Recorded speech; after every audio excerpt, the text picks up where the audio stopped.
effectuer la Umrah. En soi, ce n'est pas des éléments qu'on a besoin pour pouvoir faire une Umrah, mais on va les étudier, on va apprendre les différents lieux qui sont en lien avec la Umrah. Pourquoi? Parce que ça sera beaucoup plus ensuite intéressant de pouvoir derrière avoir une connaissance de ces endroits-là, de manière à nous aider dans la concentration. Amène-moi aussi le micro, s'il te plaît. Si je sais l'histoire de la Kaaba, lorsque je l'observe, lorsque je la regarde, je ne peux que être encore plus concentré que si je ne connais pas son histoire. Si je ne connais pas l'histoire de la Kaaba, à ce moment-là, qu'est-ce qui va se passer? C'est que tout simplement, je vais me retrouver dans une situation où je suis en train de tourner autour de cette bâtisse, autour de ce temple, autour de ce bâtiment, et je ne connais pas son histoire et je ne sais pas trop pourquoi moi en tant que musulman je suis en train de tourner derrière, si ce n'est oui que Allah Ta'ala m'a demandé de le faire et que Nabi alayhi salam nous a donné cela comme exemple. Mais amma, lorsque je connais l'histoire, pourquoi elle a été construite, par qui elle a été construite, quelle est son histoire, son importance, alors au fur et à mesure que je suis en train de tourner autour, cela va m'aider à rester concentré parce que je peux me remémorer l'histoire de Ibrahim alayhi salam, l'histoire des anges qui l'ont construite avant Ibrahim, l'histoire de Ismaïl qui a été là avec Ibrahim, le fait que ce maqam ou Ibrahim, cette pierre sur laquelle ils sont montés, dans laquelle il y a les traces de Ibrahim, elle ressemble aux traces des pieds du prophète et elle a été décalée par qui? Par Omar ibn al-Khattab. Et pourquoi? Et le fait que cet objet-là, qu'on va partir saluer à un moment donné dans les rites de la Umrah, et on s'approche de ce maqam, de cette station, et on dit وَاتَّخِذُ مِن مَقَامِ إِبْرَاهِيمَ مُصَلَّى, et on récite le verset qui dit et prenez la station d'Ibrahim comme étant une des stations de prière, comme étant un lieu de prière. Pourquoi? Parce que Omar ibn al-Khattab va le demander à Nabi alayhi salam, alors même que c'était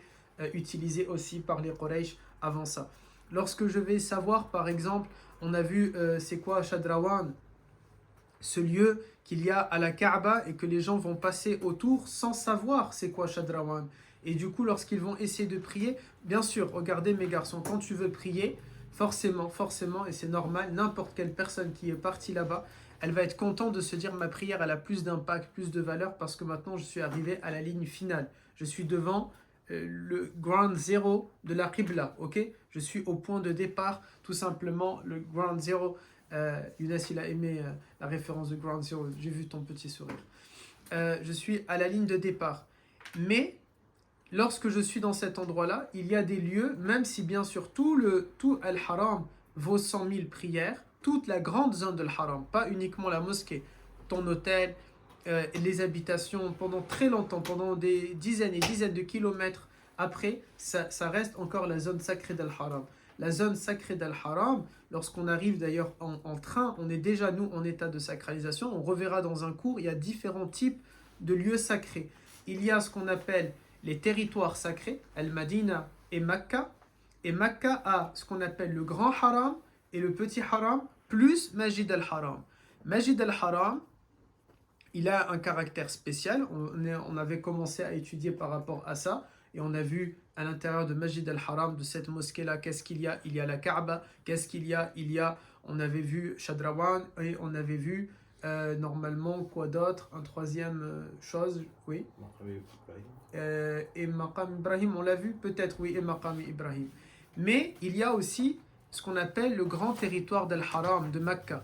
Et ce grand territoire d'Al-Haram à Mecca, il fait que lorsque tu vas commettre un péché à l'intérieur, non seulement bien sûr tes prières, elles valent 100 000, sans attention, et c'est très important, elles ne te permettent pas ces 100 000 de rattraper les prières obligatoires, mes garçons.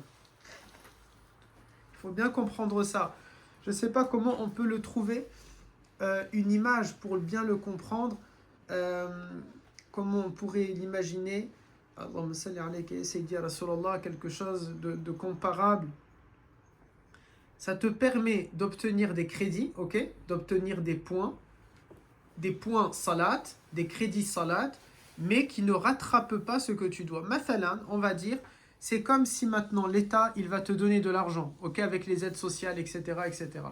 Mais ces aides-là sociales que l'État va te donner pour la prime d'activité, elles ne te permettent pas, ok, elles ne te permettent pas peut-être de cumuler pour, je dis n'importe quoi, parce que peut-être que si, peut-être que non, ok, mais imaginons, elles ne te permettent pas cette prime d'activité-là, c'est pas comme si tu as cotisé pour ta retraite, ok?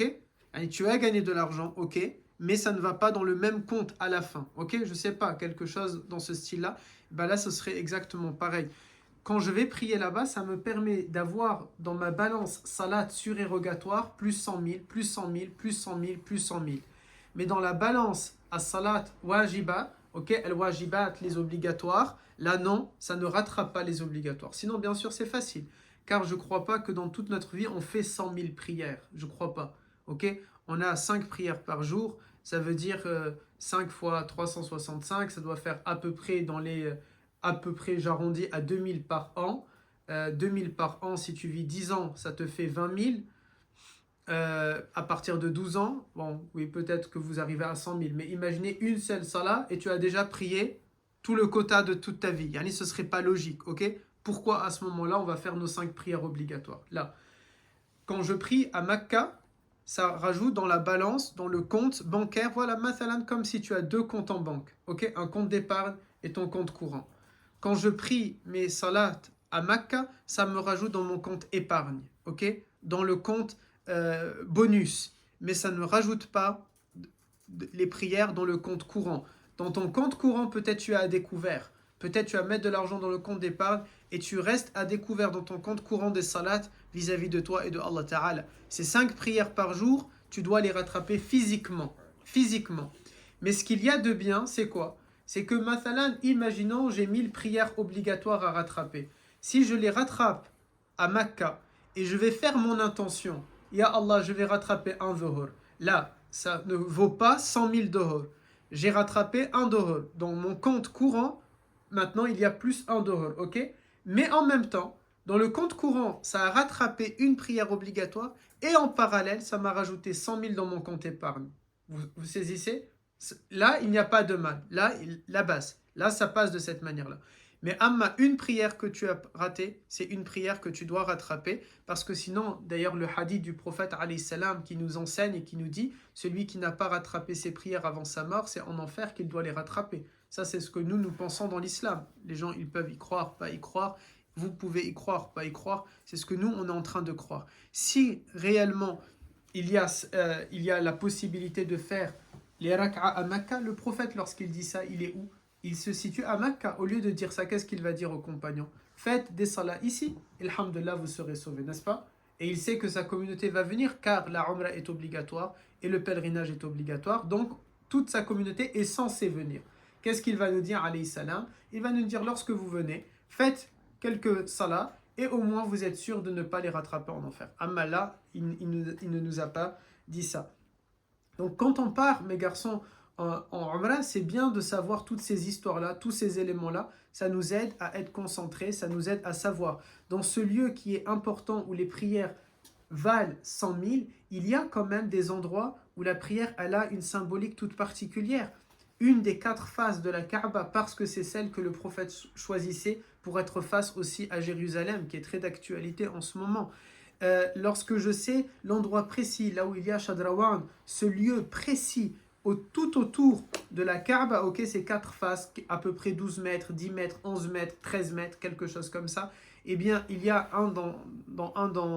de ces faces-là, il y a l'endroit précis où la prière a été enseignée au prophète alayhi salatu salam. Faire la prière en face de Shadrawan, ça a une valeur particulière. Pourquoi? Parce que c'est aussi là que Jibril alayhi salam, lorsqu'il décide de faire la prière devant la Kaaba, jusqu'à maintenant, c'est l'endroit où il se positionne. Et donc, vous et moi, on n'a jamais prié à côté de Jibril alayhi salam.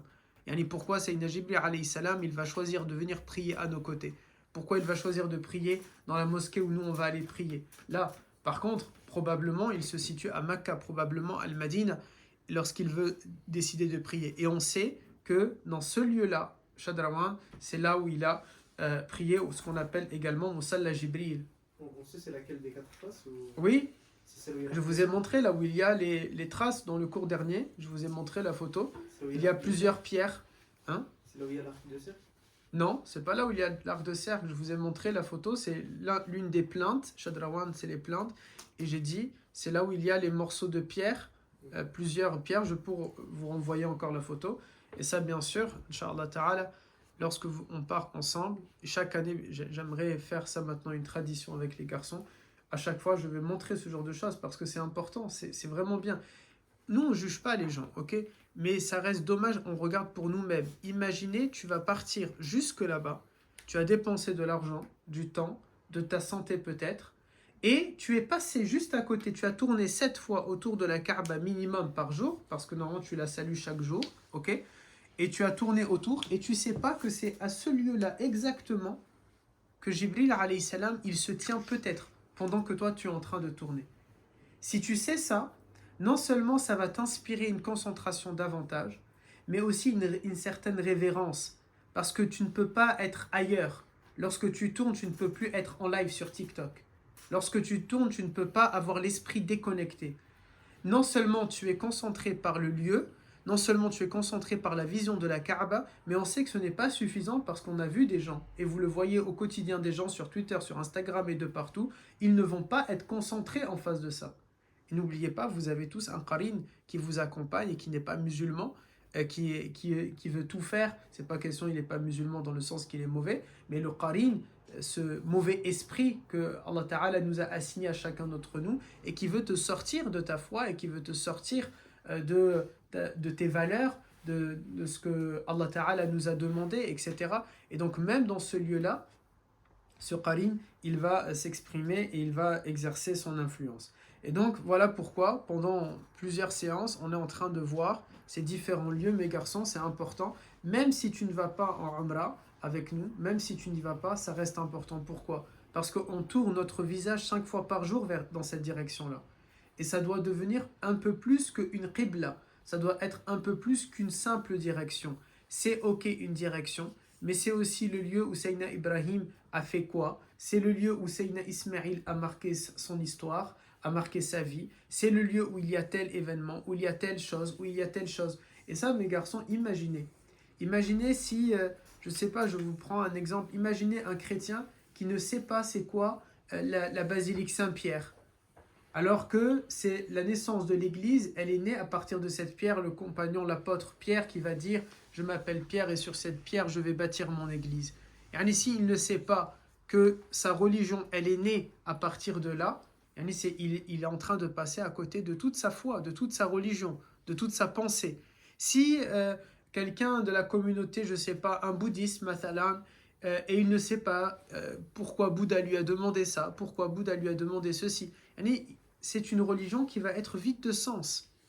Pour vous et moi, ça doit être exactement pareil. Même si je ne vais pas faire la Umrah, même si Allah Ta'ala ne va pas m'inviter, même si Allah Ta'ala va m'empêcher de me rendre en Umrah, même si Allah Ta'ala, jamais dans ma vie je vais pouvoir y accéder, ou je n'ai pas la volonté d'y aller pour le moment, ça reste, ce lieu, c'est le lieu le plus important de notre religion. Et donc, tu dois le connaître par cœur. Tu dois le connaître tellement par cœur, et c'est le but de ces cours, que lorsque tu vas être en face, c'est comme si tu es déjà venu. Tu connais exactement l'endroit, tu sais exactement les choses.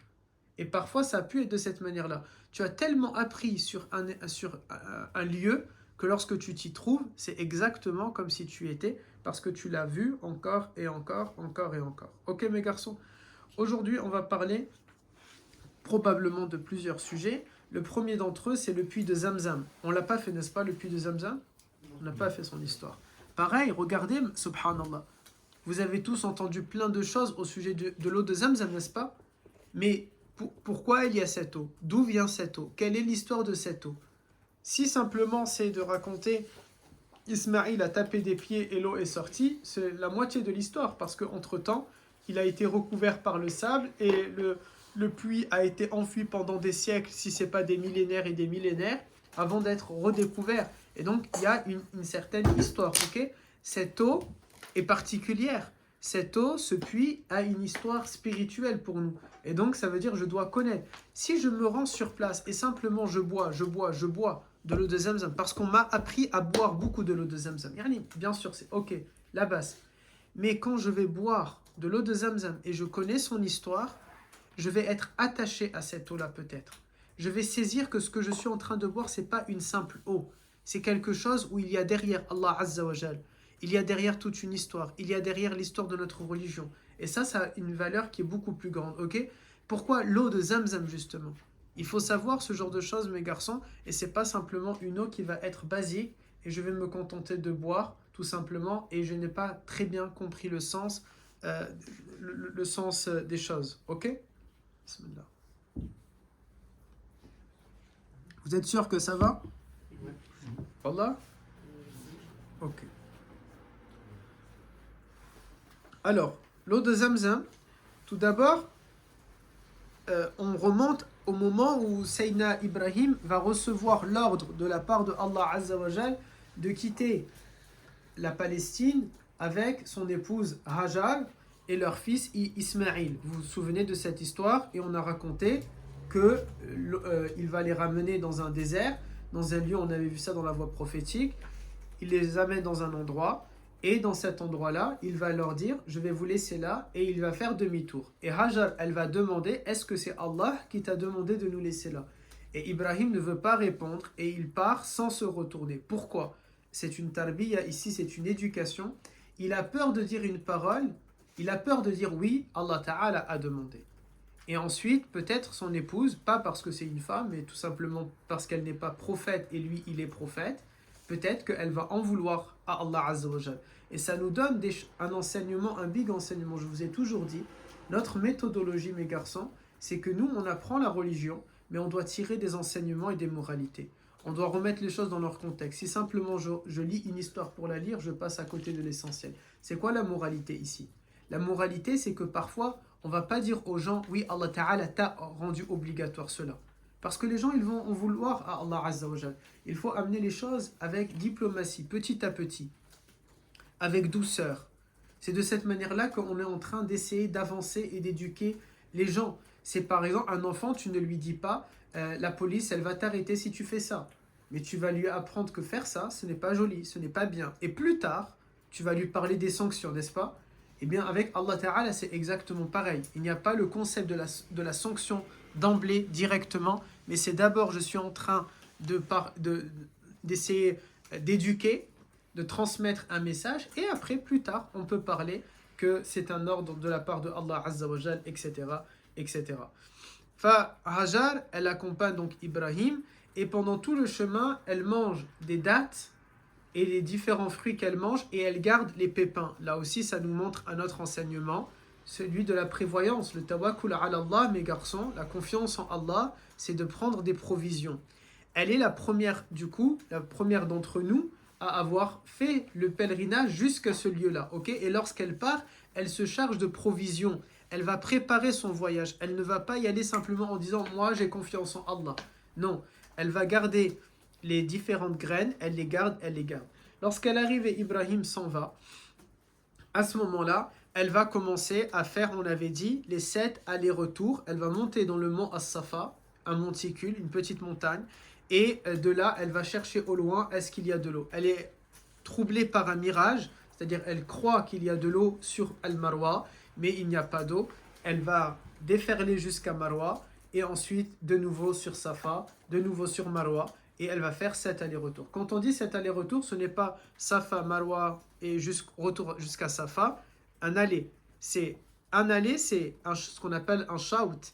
De Safa jusqu'à Marwa, c'est un aller. Et de Marwa jusqu'à Safa, le deuxième. C'est ça 7 fois, ok? Et elle va partir et elle est en train d'invoquer Allah Ta'ala de pouvoir trouver de l'eau. Et au dernier, elle ne parle plus. Voilà pourquoi nous aussi, quand on fait les rites de la Umrah, on fait de Safa, on arrive à Safa, on avance jusqu'à Marwa et tout le long, on va faire du dhikr. Il y a des gens, Wallah, qasaman billah, ils parlent au téléphone à ce moment-là. Là, mes garçons, nous devons faire un dhikr. Et le seul moment où on ne fait plus de dhikr, c'est notre 7e aller-retour. Là, on ne parle plus. Et là, je peux vous assurer que c'est censé normalement, mes garçons, ce moment-là où tu ne vas plus parler, c'est censé être le moment le plus, à la fois le plus bizarre, le plus intense, le plus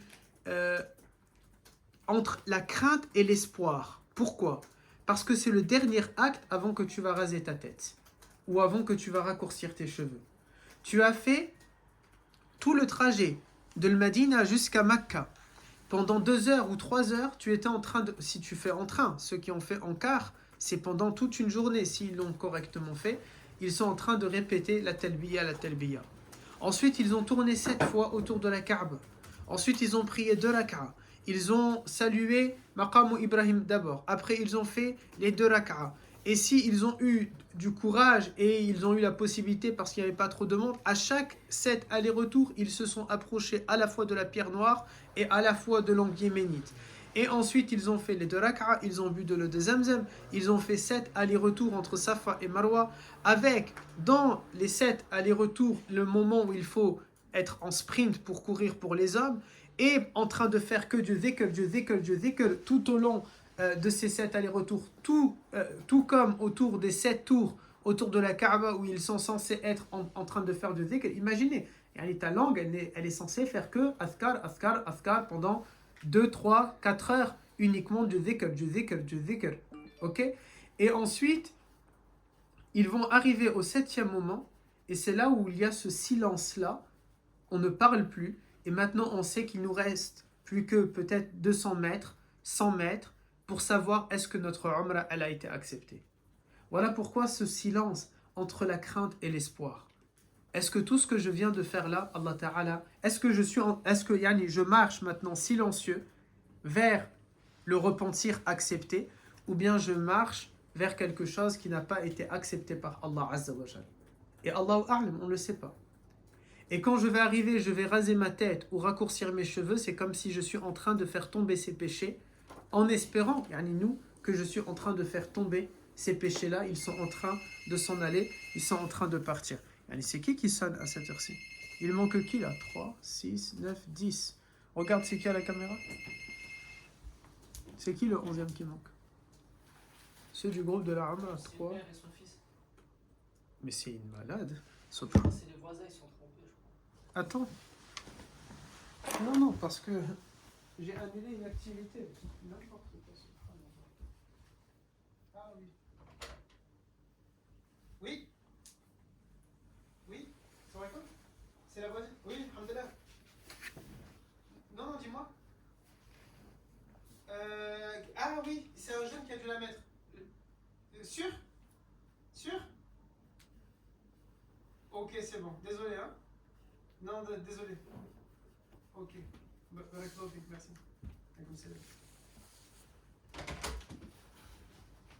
C'est pour ta voiture. Tu t'es mis à sa place.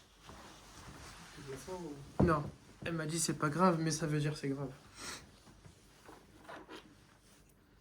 Peut-être on va regarder notre cours après.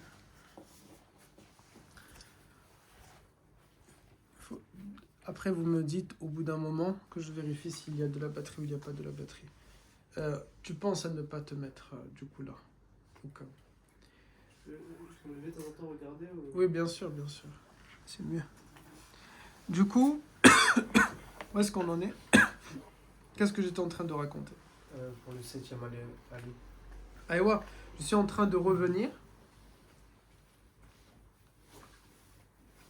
Et quand je suis en train de revenir, à ce moment-là, je vais essayer de réfléchir et de me dire, est-ce que Allah Ta'ala m'a pardonné ou bien il ne m'a pas pardonné? Et ça, voilà pourquoi ce silence.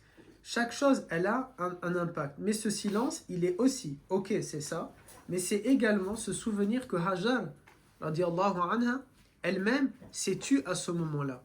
Et regardez, toutes ces informations-là, j'espère que vous allez les réviser, toutes ces informations-là, elles te chargent de connaissances qui fait que normalement, ton esprit n'a pas le temps d'être occupé à autre chose. Bien sûr, ça peut arriver parce qu'on est humain. Mais très rapidement, tu as différentes ressources pour occuper ton esprit, occuper ta conscience, à réfléchir à plusieurs choses. Amma celui qui s'y rend et il n'a pas ce genre de connaissances-là, on ne dit pas que sa umrah n'est pas acceptée, on ne dit pas que sa umrah a moins de valeur, non, mais il y a peut-être un risque pour lui, en partant sans aucune connaissance ou en partant avec très peu de connaissances, comment son esprit, comment ses journées, comment son temps a été réparti. Et ça peut être problématique. Parce qu'il y a des gens, ils vont partir, mes garçons, mais ils vont s'ennuyer. Je peux vous assurer, ils vont partir, mais ils vont s'ennuyer. Ils vont trouver une certaine fatigue à prier, une certaine fatigue, à faire dhikr, pas une fatigue naturelle, une fatigue. Mais pourquoi? Parce que forcément, si je ne connais pas la sira, si je n'ai pas appris les différents lieux, vous allez apprendre ces différents lieux, et donc il va y avoir ce côté, ok, j'ai appris ça, et sans l'avoir vu, peut-être vous allez commencer à avoir des lieux que vous allez avoir trop envie de voir en réalité, parce que l'histoire de ce lieu-là, elle t'a attiré plus qu'un autre lieu. Et donc quand tu es sur place, ton temps est déjà chargé par ça. Lorsque tu te rends sur place, les gens ils vont partir, et puis ça y est, khalas, il n'y a plus rien. Ils ont fait un rite de Umrah qui a duré 2-3 heures, sur un séjour peut-être de 10-15 jours, et ça s'arrête là. Non, tu es parti jusque là-bas, c'est pas qu'une seule Umrah, mais tu vas pouvoir en profiter pour faire différentes Umrah, tu vas pouvoir en profiter également pour marcher sur les pas du prophète, alayhi salatu salam. Et c'est ce qu'on appelle du coup Umrah wa ziyara. Il y a la Umrah, c'est le rite en lui-même, et la ziyara, c'est rendre visite au prophète, c'est marcher sur les pas du prophète. C'est de cette manière-là que tu vas sentir l'amour pour ton prophète, l'amour pour ton bien-aimé. Lorsque tu vas voir à la fois des lieux qui sont restés bruts, qui sont restés intacts, et d'autres, bien sûr, ils ont été retouchés. Mais quand tu connais l'histoire, malgré l'architecture, malgré que ça a été modifié, tu restes, yani, de te dire, ok, dans cet endroit-là, il s'est passé ça, et là, ça va te rapprocher de ton bien-aimé et du prophète, alayhi salatu salam. Ibrahim laisse Hajar, Hajar fait ses 7 allers-retours, et quand elle finit sur le mont Marwa, elle a laissé Ismaïl où il est posé par terre, ok, pas loin de ce qui va devenir un jour la Kaaba, ok, à peu près à quelques mètres, 10 mètres tout au plus, de ce qui sera plus tard, des années plus tard, environ 15 ans plus tard, la Kaaba. Et elle voit son fils, il est posé à cet endroit-là, c'est un bébé, hein. Ismaïl est un nourrisson, il ne marche pas, il ne parle pas. Et là, elle voit une ombre autour de son fils, elle prend peur et elle se met à dévaler Marwa à toute vitesse pour s'approcher de son fils. Et quand elle arrive, qu'est-ce qu'elle va trouver? Elle va trouver qu'il y a une source d'eau qui vient de jaillir, qui vient de sortir.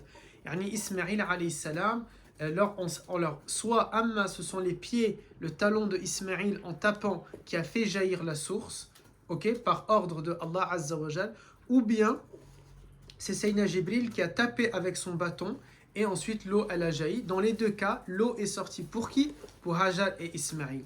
Cette eau, quand tu la bois, c'est donc l'eau de qui? Elle appartient à Sayyidina Ismaïl alayhi salam. Elle appartient à la famille, à la descendance de Ismaïl alayhi salam. Naturellement au prophète sallallahu alayhi wa sallam qui est un descendant de Ismaïl. Mais lorsque je bois de cette eau, je bois d'une eau qui appartient à un prophète et à sa mère et à toute sa descendance et donc aussi à un autre prophète qui est le prophète Mohammed sallallahu alayhi wa sallam et un autre prophète qui est Ibrahim, le père de Ismaïl. Tu bois de quelque chose qui appartient. Et ça a une valeur, un côté un peu particulier. Parce que tu consommes d'un produit qui est à eux. Vous voyez? C'est le leur. Et ils t'ont permis d'y goûter. Et Allah Ta'ala t'a permis de te mêler à cette foule qui, avant toi, a pu goûter de cette eau qui est liée à cette histoire et liée à cette famille que Allah Ta'ala considère comme étant Ahlul Bayt, les gens de sa maison, les gens de la maison purifiée. Des gens que Allah Ta'ala a purifié leur descendance et Allah Ta'ala a purifié leur famille et Allah Ta'ala a purifié leur moralité, etc. etc. Ensuite, qu'est-ce qu'on va mettre à ce moment-là? Donc là, l'eau, elle va sortir et Hajar, il faut qu'elle contienne cette eau, et je crois ça, je l'avais dit à un moment donné dans l'un des cours, elle va dire à l'eau zam, zam, c'est-à-dire elle va lui dire stop-toi, arrête-toi, d'où le nom zamzam, ok? Zam, zam, ça veut dire stop, arrête-toi, contiens-toi, ok? C'est ça, zam, zam, ok? Ça va être de cette manière-là. Ou alors, elle a créé un peu une digue de cette manière-là, comme ça, pour contenir l'eau, et cette digue qu'elle est en train de contenir, qu'elle est en train de faire pour contenir l'eau, on appelle ça aussi Zamzam, ok? Donc, le nom Zamzam, il peut venir de ces deux côtés ici. Ensuite, qu'est-ce que l'on peut dire également? On dit, le prophète, alayhi salatu salam, c'est lui-même qui nous le dit dans un hadith, si jamais cette eau n'avait pas été contenue, elle aurait inondé la surface de la terre. Elle n'aurait jamais cessé de couler jusqu'à inonder la totalité. Voilà pourquoi, quand on sait ça, c'est ce qui nous permet de savoir que cette eau, elle est inépuisable. Cette eau est inépuisable. Alors, un jour, on avait discuté ensemble, je crois, ok, il est fort probable qu'aujourd'hui, quand on la consomme, elle est coupée. Elle n'est pas à 100% de l'eau de Zamzam. Mais pas parce qu'elle risquerait de manquer. Non, parce que le prophète nous a dit qu'elle est inépuisable. Si vraiment elle est coupée, ce que je pense, probablement elle doit être coupée, c'est pas moi qui le dis, c'est que beaucoup de gens ont dit que normalement elle est très amère et maintenant elle n'est pas amère. Probablement elle est coupée pour que les gens puissent consommer. Mais c'est pas grave, et quand tu bois, il y a quand même à l'intérieur de l'eau de Zamzam. Que tu bois dans tous les cas 0,00 de l'eau de Zamzam, 0,001, ou bien il n'y a pas 0,001, il doit y avoir un pourcentage beaucoup plus élevé, ok, ou 100%, c'est pareil. Parce que le bénéfice, il est le même. Il suffit de boire une goutte de l'eau de Zamzam pour faire une invocation, et elle est censée être, si Allah Ta'ala l'accepte, réalisée, ok. Et donc, tout simplement, ou en tout cas, il y a des bienfaits à boire de cette eau-là. Donc, que tu bois 0,00 quelque chose, ou bien que 100%, ça reste exactement pareil, in fine. Ok, mes garçons?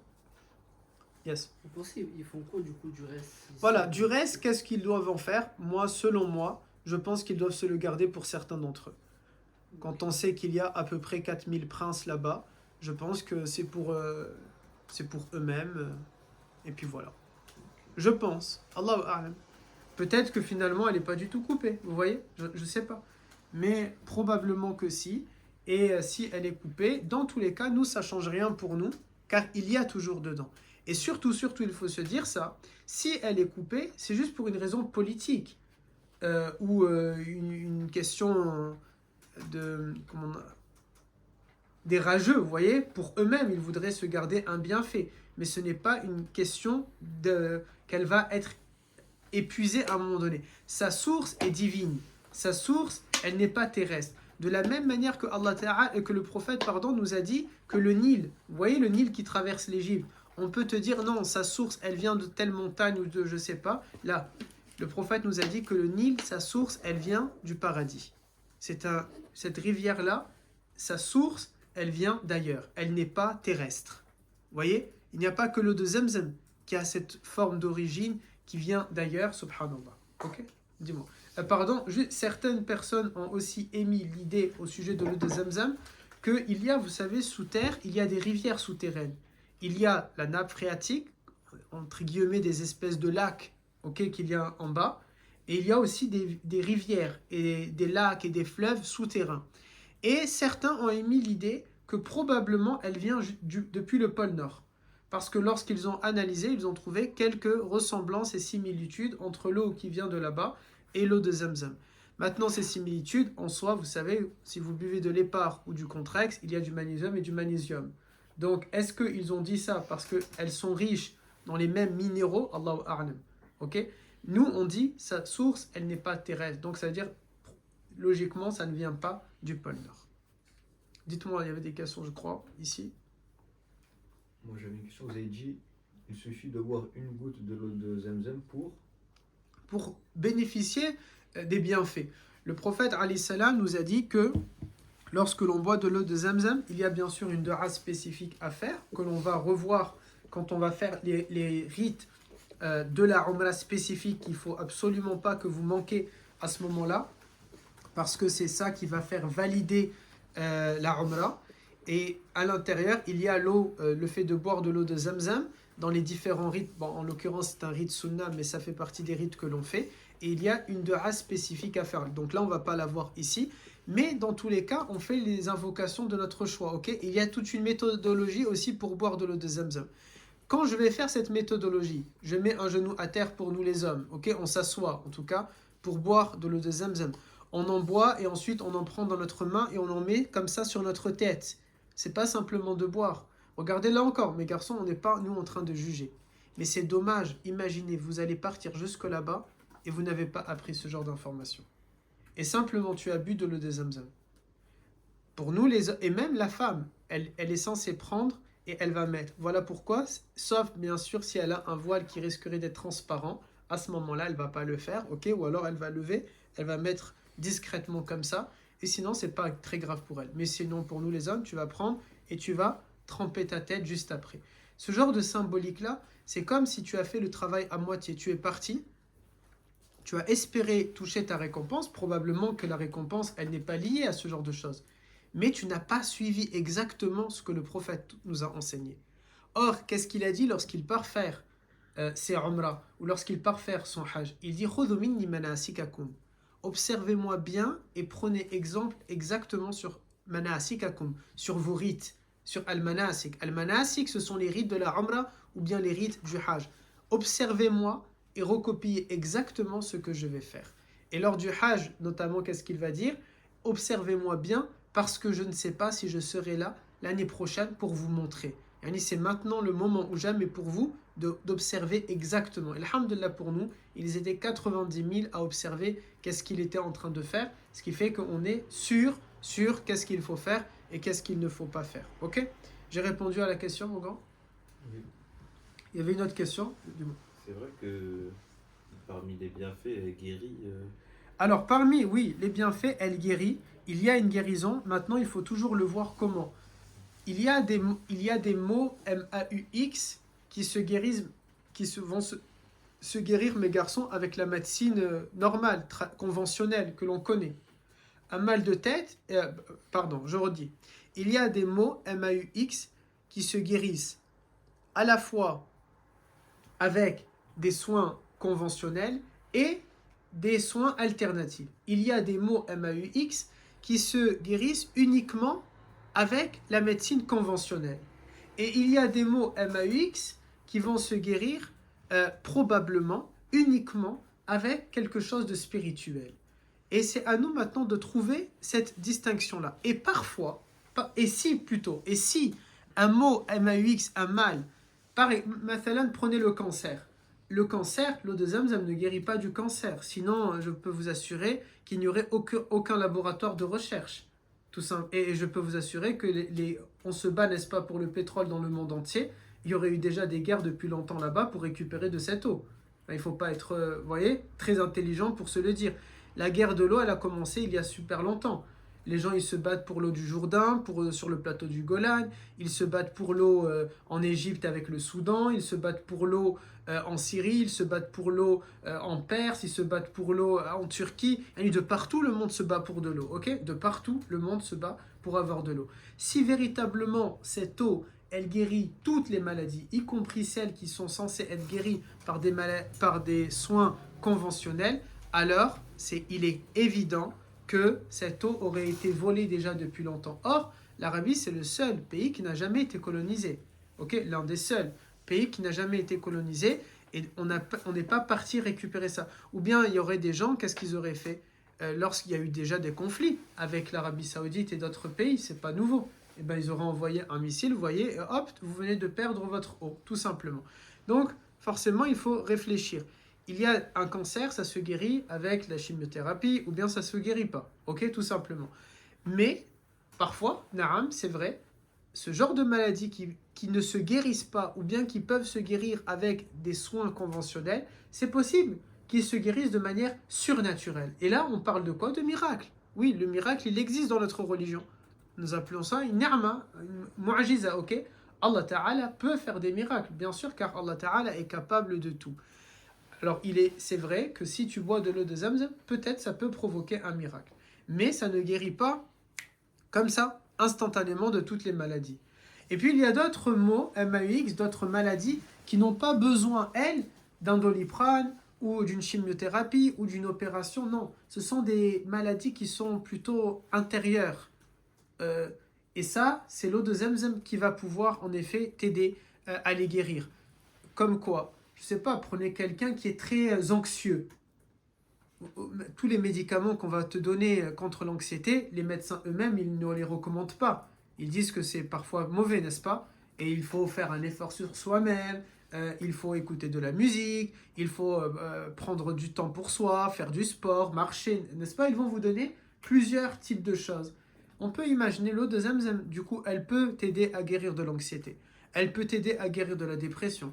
Elle peut t'aider à guérir de la peur, de la crainte. Elle peut t'aider à guérir je sais pas, de l'angoisse. Elle peut t'aider à guérir de beaucoup de choses. Oui, aussi, elle peut t'aider à guérir parfois de certaines maladies que tu as, parce que tu as testé, fait, et on n'arrête jamais nos soins, ok? Tu vas suivre exactement le protocole que les médecins vont te donner, et ensuite tu vas rajouter d'une eau bénite, et c'est comme un peu si tu rajoutes un booster pour espérer maximiser ce potentiel d'avoir une guérison, bi'idnillah. Mais en effet, elle peut faire ça. Mais pas que. L'eau de Zamzam, elle répond à tes invocations.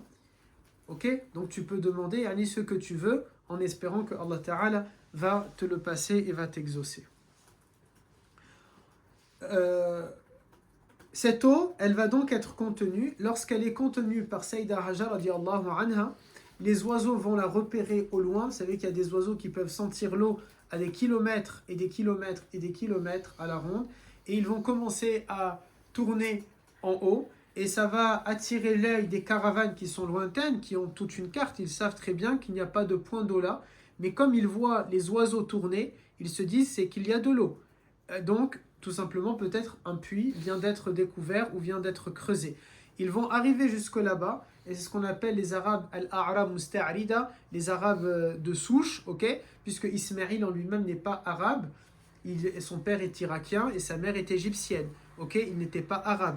Mais comme il est bébé, il va grandir avec eux, il devient un arabe. Et à ce moment-là, voilà pourquoi on dit que Ismaïl est le père des Arabes. Ils arrivent, ils trouvent Sayyida Hajar radiyallahu anha seule avec un nourrisson. Et cette caravane d'une dizaine de personnes vont lui proposer un deal.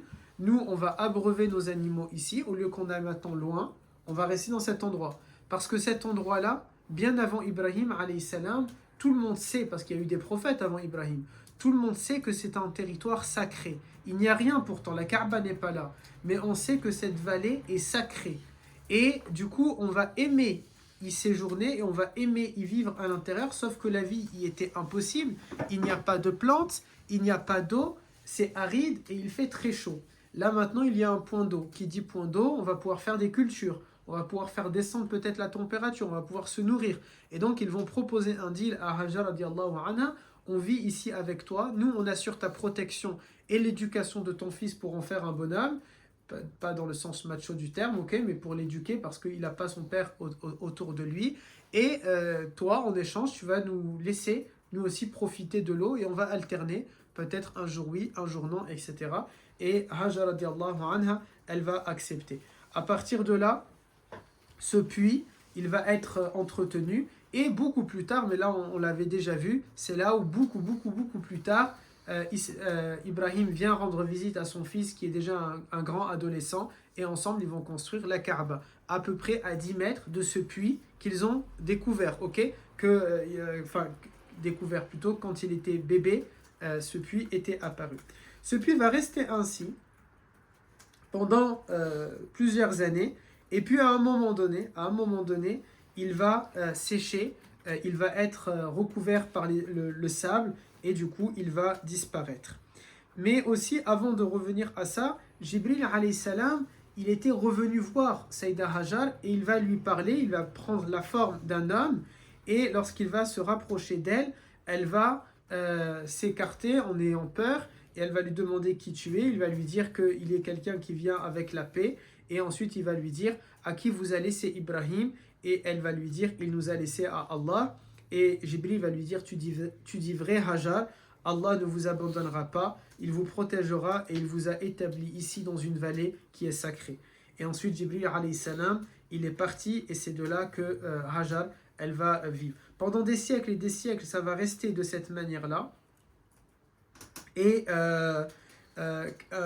ensuite, il va sécher. Comment il va sécher aussi ce puits? Non seulement à cause des tempêtes de désert qui vont venir, mais aussi à cause des hommes. Parce que en fait, que faisaient les hommes? Ils savaient que c'était un puits qui vient de sortir dans une terre sacrée. Donc pour eux directement, il s'agit d'une eau qui est bénite. Ok? Jamais il y a eu de l'eau ici. Et donc ils ont été superstitieux, comme les gens maintenant font à la fontaine de Trévis. Qu'est-ce qu'ils font? Ils jettent de l'argent, n'est-ce pas? On est parti visiter la grotte des Demoiselles avec les CM en 6e. Et il nous a dit, à un moment donné, on arrive, il y a de l'eau dans la grotte, et il nous a dit, il ne faut pas jeter des pièces. Ici, il y a des gens qui rentrent, astaghfirullah, c'est du shirk, ils vont prendre des pièces et ils vont jeter des pièces à l'intérieur. Bah ça, ce concept-là, c'est peut-être nous les Arabes, malheureusement, qu'on l'a inventé, puisque les Arabes, à ce moment-là, qu'est-ce qu'ils vont faire? Ils vont considérer, puisque c'est un endroit sacré, alors on va y jeter de l'or et des armures à l'intérieur, et comme ça, Dieu va nous les multiplier.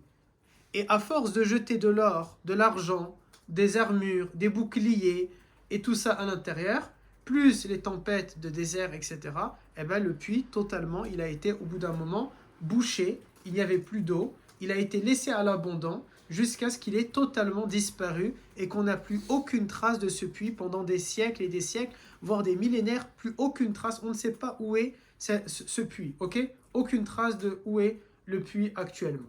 Ok, mes garçons? Yes. Mais c'était comment pour visualiser? C'est-à-dire qu'il voyait. Enfin, c'était un trou, mais. Un trou comme à l'époque, comme dans le monde entier à cette époque-là, c'est un trou et on jette un seau avec une corde et on le remonte, tout simplement. Ok. Probablement qu'il était protégé par des pierres et avec un système pour monter de cette manière. Il est comme dans le monde entier, à chaque fois qu'il y a eu des puits quelque part. Ok? Exactement pareil. Maintenant, ce puits, il a été fait, cette source d'eau, elle a été faite par un ange.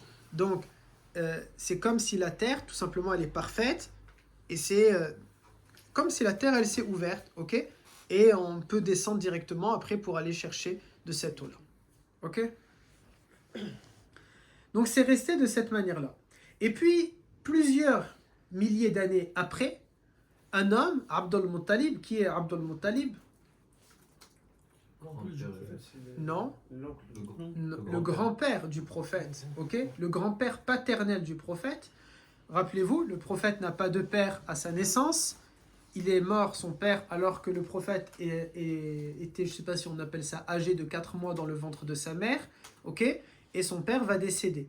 Son père était parti rendre visite à sa famille à Médine, parce que le prophète a des liens de famille avec les gens de Médine. C'est pas un hasard qu'après le prophète va finir par aller dans cette ville-là. Et elle s'appelle à ce moment-là Yathrib. Il y va en voyage, il tombe malade et il va mourir. Vous savez que beaucoup de gens tombent malades en allant à Médine. Même les gens, jusqu'à maintenant, quand on fait la Umrah, on tombe malade. Et même les compagnons, tous les compagnons, imaginez peut-être 10 000, 15 000 compagnons, ok, qui ont quitté Mecca pour aller vivre à Al-Madina, sont tous tombés malades. Pas un peu, ils sont tombés malades pendant longtemps. Certains ont pensé qu'ils allaient mourir. Ok? Tellement ils sont tombés malades. Ils ont pensé qu'ils allaient mourir. Au point qu'ils ont dû demander au prophète une ordonnance spéciale. Ya Rasulallah, fais-nous dua. Parce que là, maintenant, c'est difficile. Et c'est parce que le prophète les voit dans cet état-là et il craint pour leur vie qu'il va lever ses mains et il va faire dua. Lui, maintenant, il se dit, ils sont tous malades parce qu'ils sont tous tristes d'avoir quitté Mecca. Mais ils ne se sont pas acclimatés au climat, tout simplement, de Médine, qui est particulier. Et du coup, il va faire dua en disant, Ya Allah, fais que Al-Madina nous soit autant aimé dans notre cœur que Mecca, voire plus que Mecca.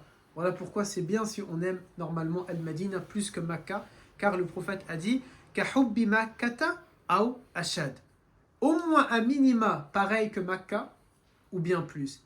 Logiquement, Al-Madina, Mecca, on ne peut pas préférer Mecca à Al-Madina. Bien sûr, maintenant, c'est nous, ok? Il n'y a pas de mal, ce n'est pas un haram, ou ce n'est pas le signe d'un péché ou d'une mauvaise vie, ou que sais-je, d'aimer, de préférer Mecca à Al-Madina. Chacun va préférer comme il l'entend. Mecca, ça reste la ville la plus sacrée pour nous. Ce n'est pas Al-Madina, ok? C'est Mecca. Donc, forcément, il n'y a pas de mal par rapport à ça. Yes. Abdul Muttalib, mais en fait, là, ça ne veut pas me l'afficher. Ah, c'est bon, comme ça. Oh, il reste. Abdul Muttalib, le grand-père du prophète, il va à un moment donné faire un rêve.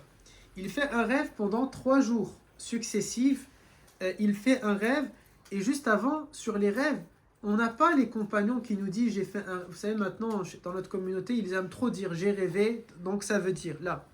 Qui est en train de nous dire j'ai rêvé et ça veut dire? Regardez, c'est le grand-père du prophète, il n'est pas musulman. Mais bien sûr, il a été dans son rêve inspiré par Allah Ta'ala, ok?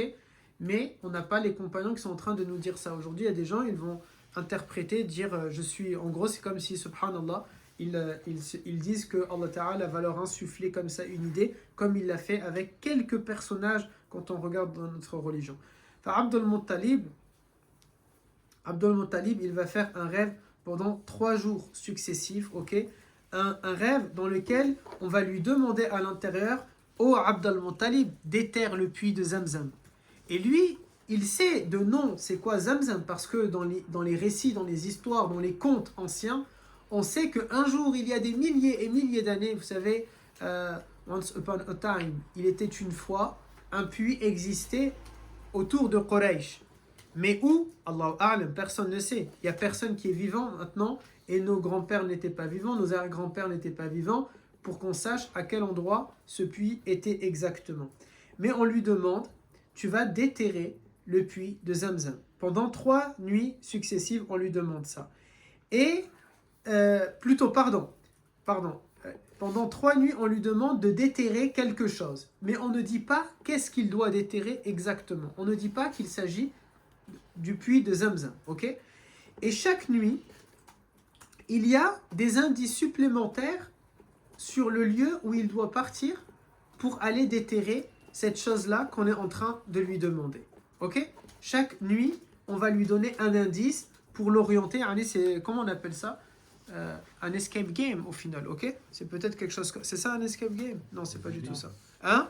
Des énigmes. On est en train de lui donner des énigmes, ok? Pour s'orienter de plus en plus vers ce lieu-là. La 4e nuit, le rêve va indiquer qu'il doit chercher un puits, ok? Maintenant c'est précis. Et on lui dit, le puits, il se trouve sur une colline de fourmis. Tu vas trouver une colline de fourmis à cet endroit, et il va y avoir des corbeaux qui vont picorer le sol. Le 4e soir, il a beaucoup maintenant de détails. Il sait qu'il doit chercher un puits d'eau. Il sait qu'il doit creuser là où il va trouver une colline de fourmis et là où il y a des corbeaux qui seront en train de picorer le sol. Abdul Muttalib, il se lève le matin et il est perturbé. Pourquoi je suis en train de rêver de ça? Je rêve de ça, je rêve de ça. Et maintenant, c'est on ne peut plus clair sur qu'est-ce que je suis en train de faire. Mais il ne sait pas où est-ce qu'il doit chercher. Il prend un de ses fils qui est Al-Harith, et il va chercher les différents signes, ok?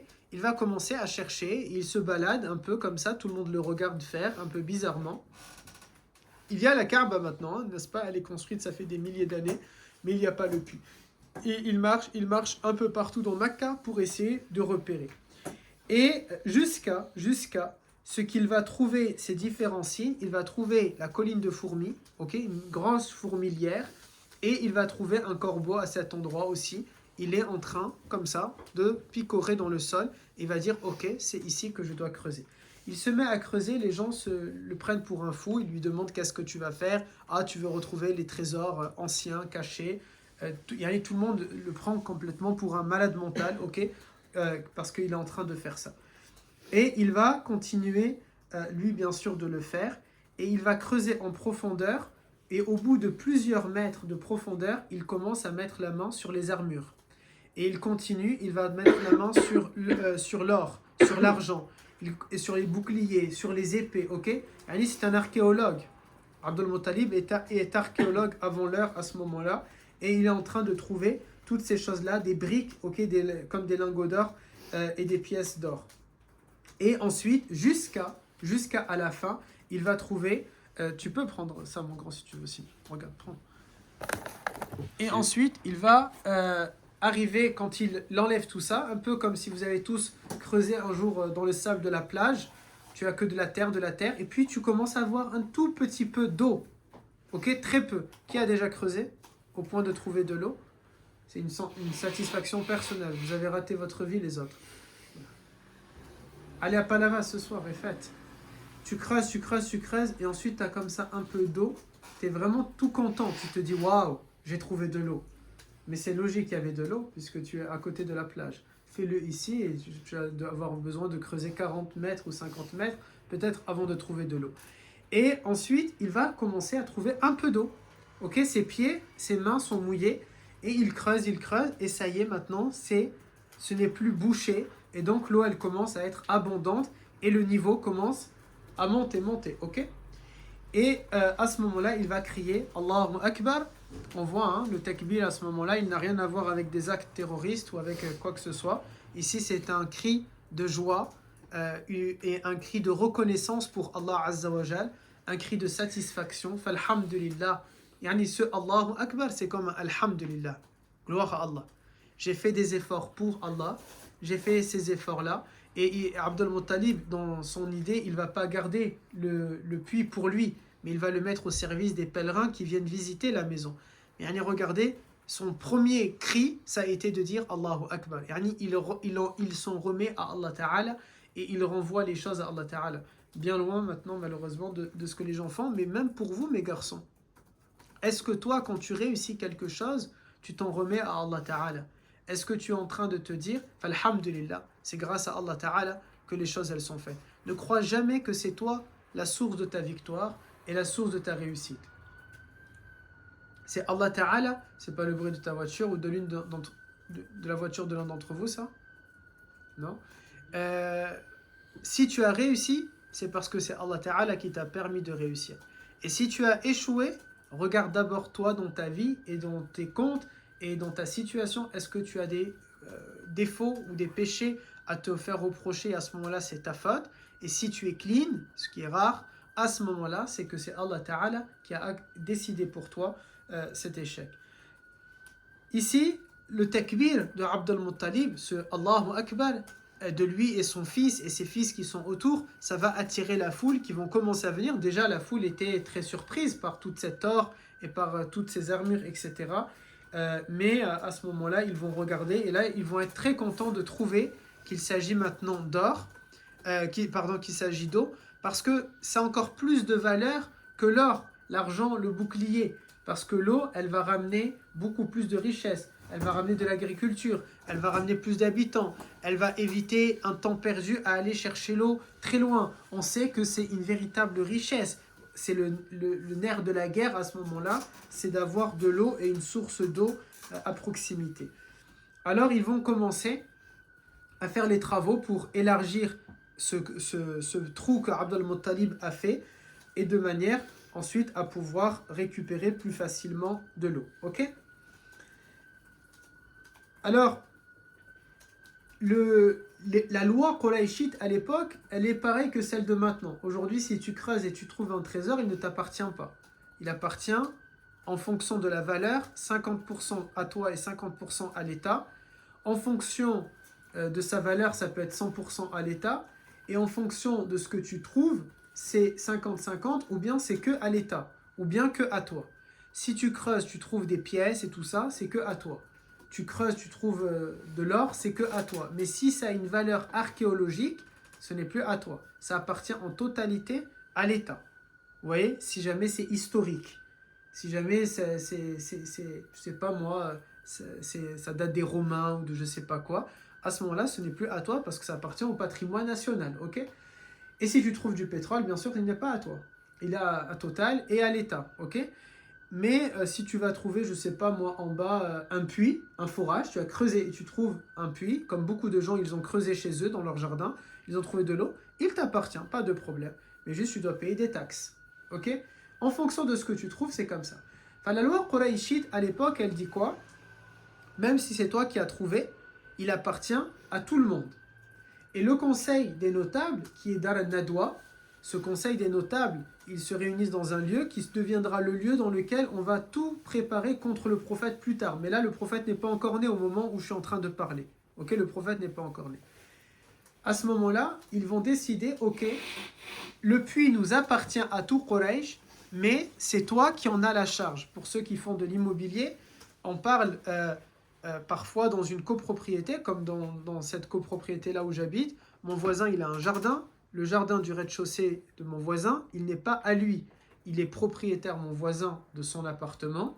Il est propriétaire que de son appartement, mais il n'est pas propriétaire du jardin. Le jardin appartient à toute la copropriété. Mais il est le seul à avoir un droit d'usage exclusif. Il nous appartient à tous, mais il n'y a que lui qui a le droit d'en profiter. Ok? Vous voyez, dans l'immobilier, ça peut être de cette manière-là. Ou bien, dans l'immobilier, si on était à Seine-Neuve à l'époque, on avait le couloir, il appartient à l'un des copropriétaires de la copropriété. Mais il n'a pas le droit d'empêcher l'accès à tous les autres parce qu'il y a ce qu'on appelle un droit de passage. Je suis obligé de passer par le couloir pour aller chez moi. Il ne peut pas me l'interdire.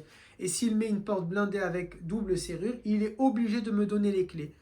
Je ne peux pas, moi, sonner chez lui et il m'ouvre que quand il a envie avec des horaires d'ouverture. Parce que sinon, il m'empêche à moi d'accéder à ma propriété. Et ça, c'est pas permis par la loi. Enfin, la loi Quraishite, elle dit quoi? Elle dit, ok, il nous appartient, mais il est sous ta responsabilité, c'est toi qui en as la charge. Alors, Abdul Muttalib, il ne va pas avoir la possibilité de s'en occuper. Il n'a pas beaucoup d'enfants avec lui, ok? Et c'est compliqué maintenant pour lui de s'occuper d'un puits qui demande beaucoup d'entretien. Il faut l'élargir constamment, il faut récupérer l'eau, il faut servir les pèlerins avec cette eau-là. Ça demande trop de charges.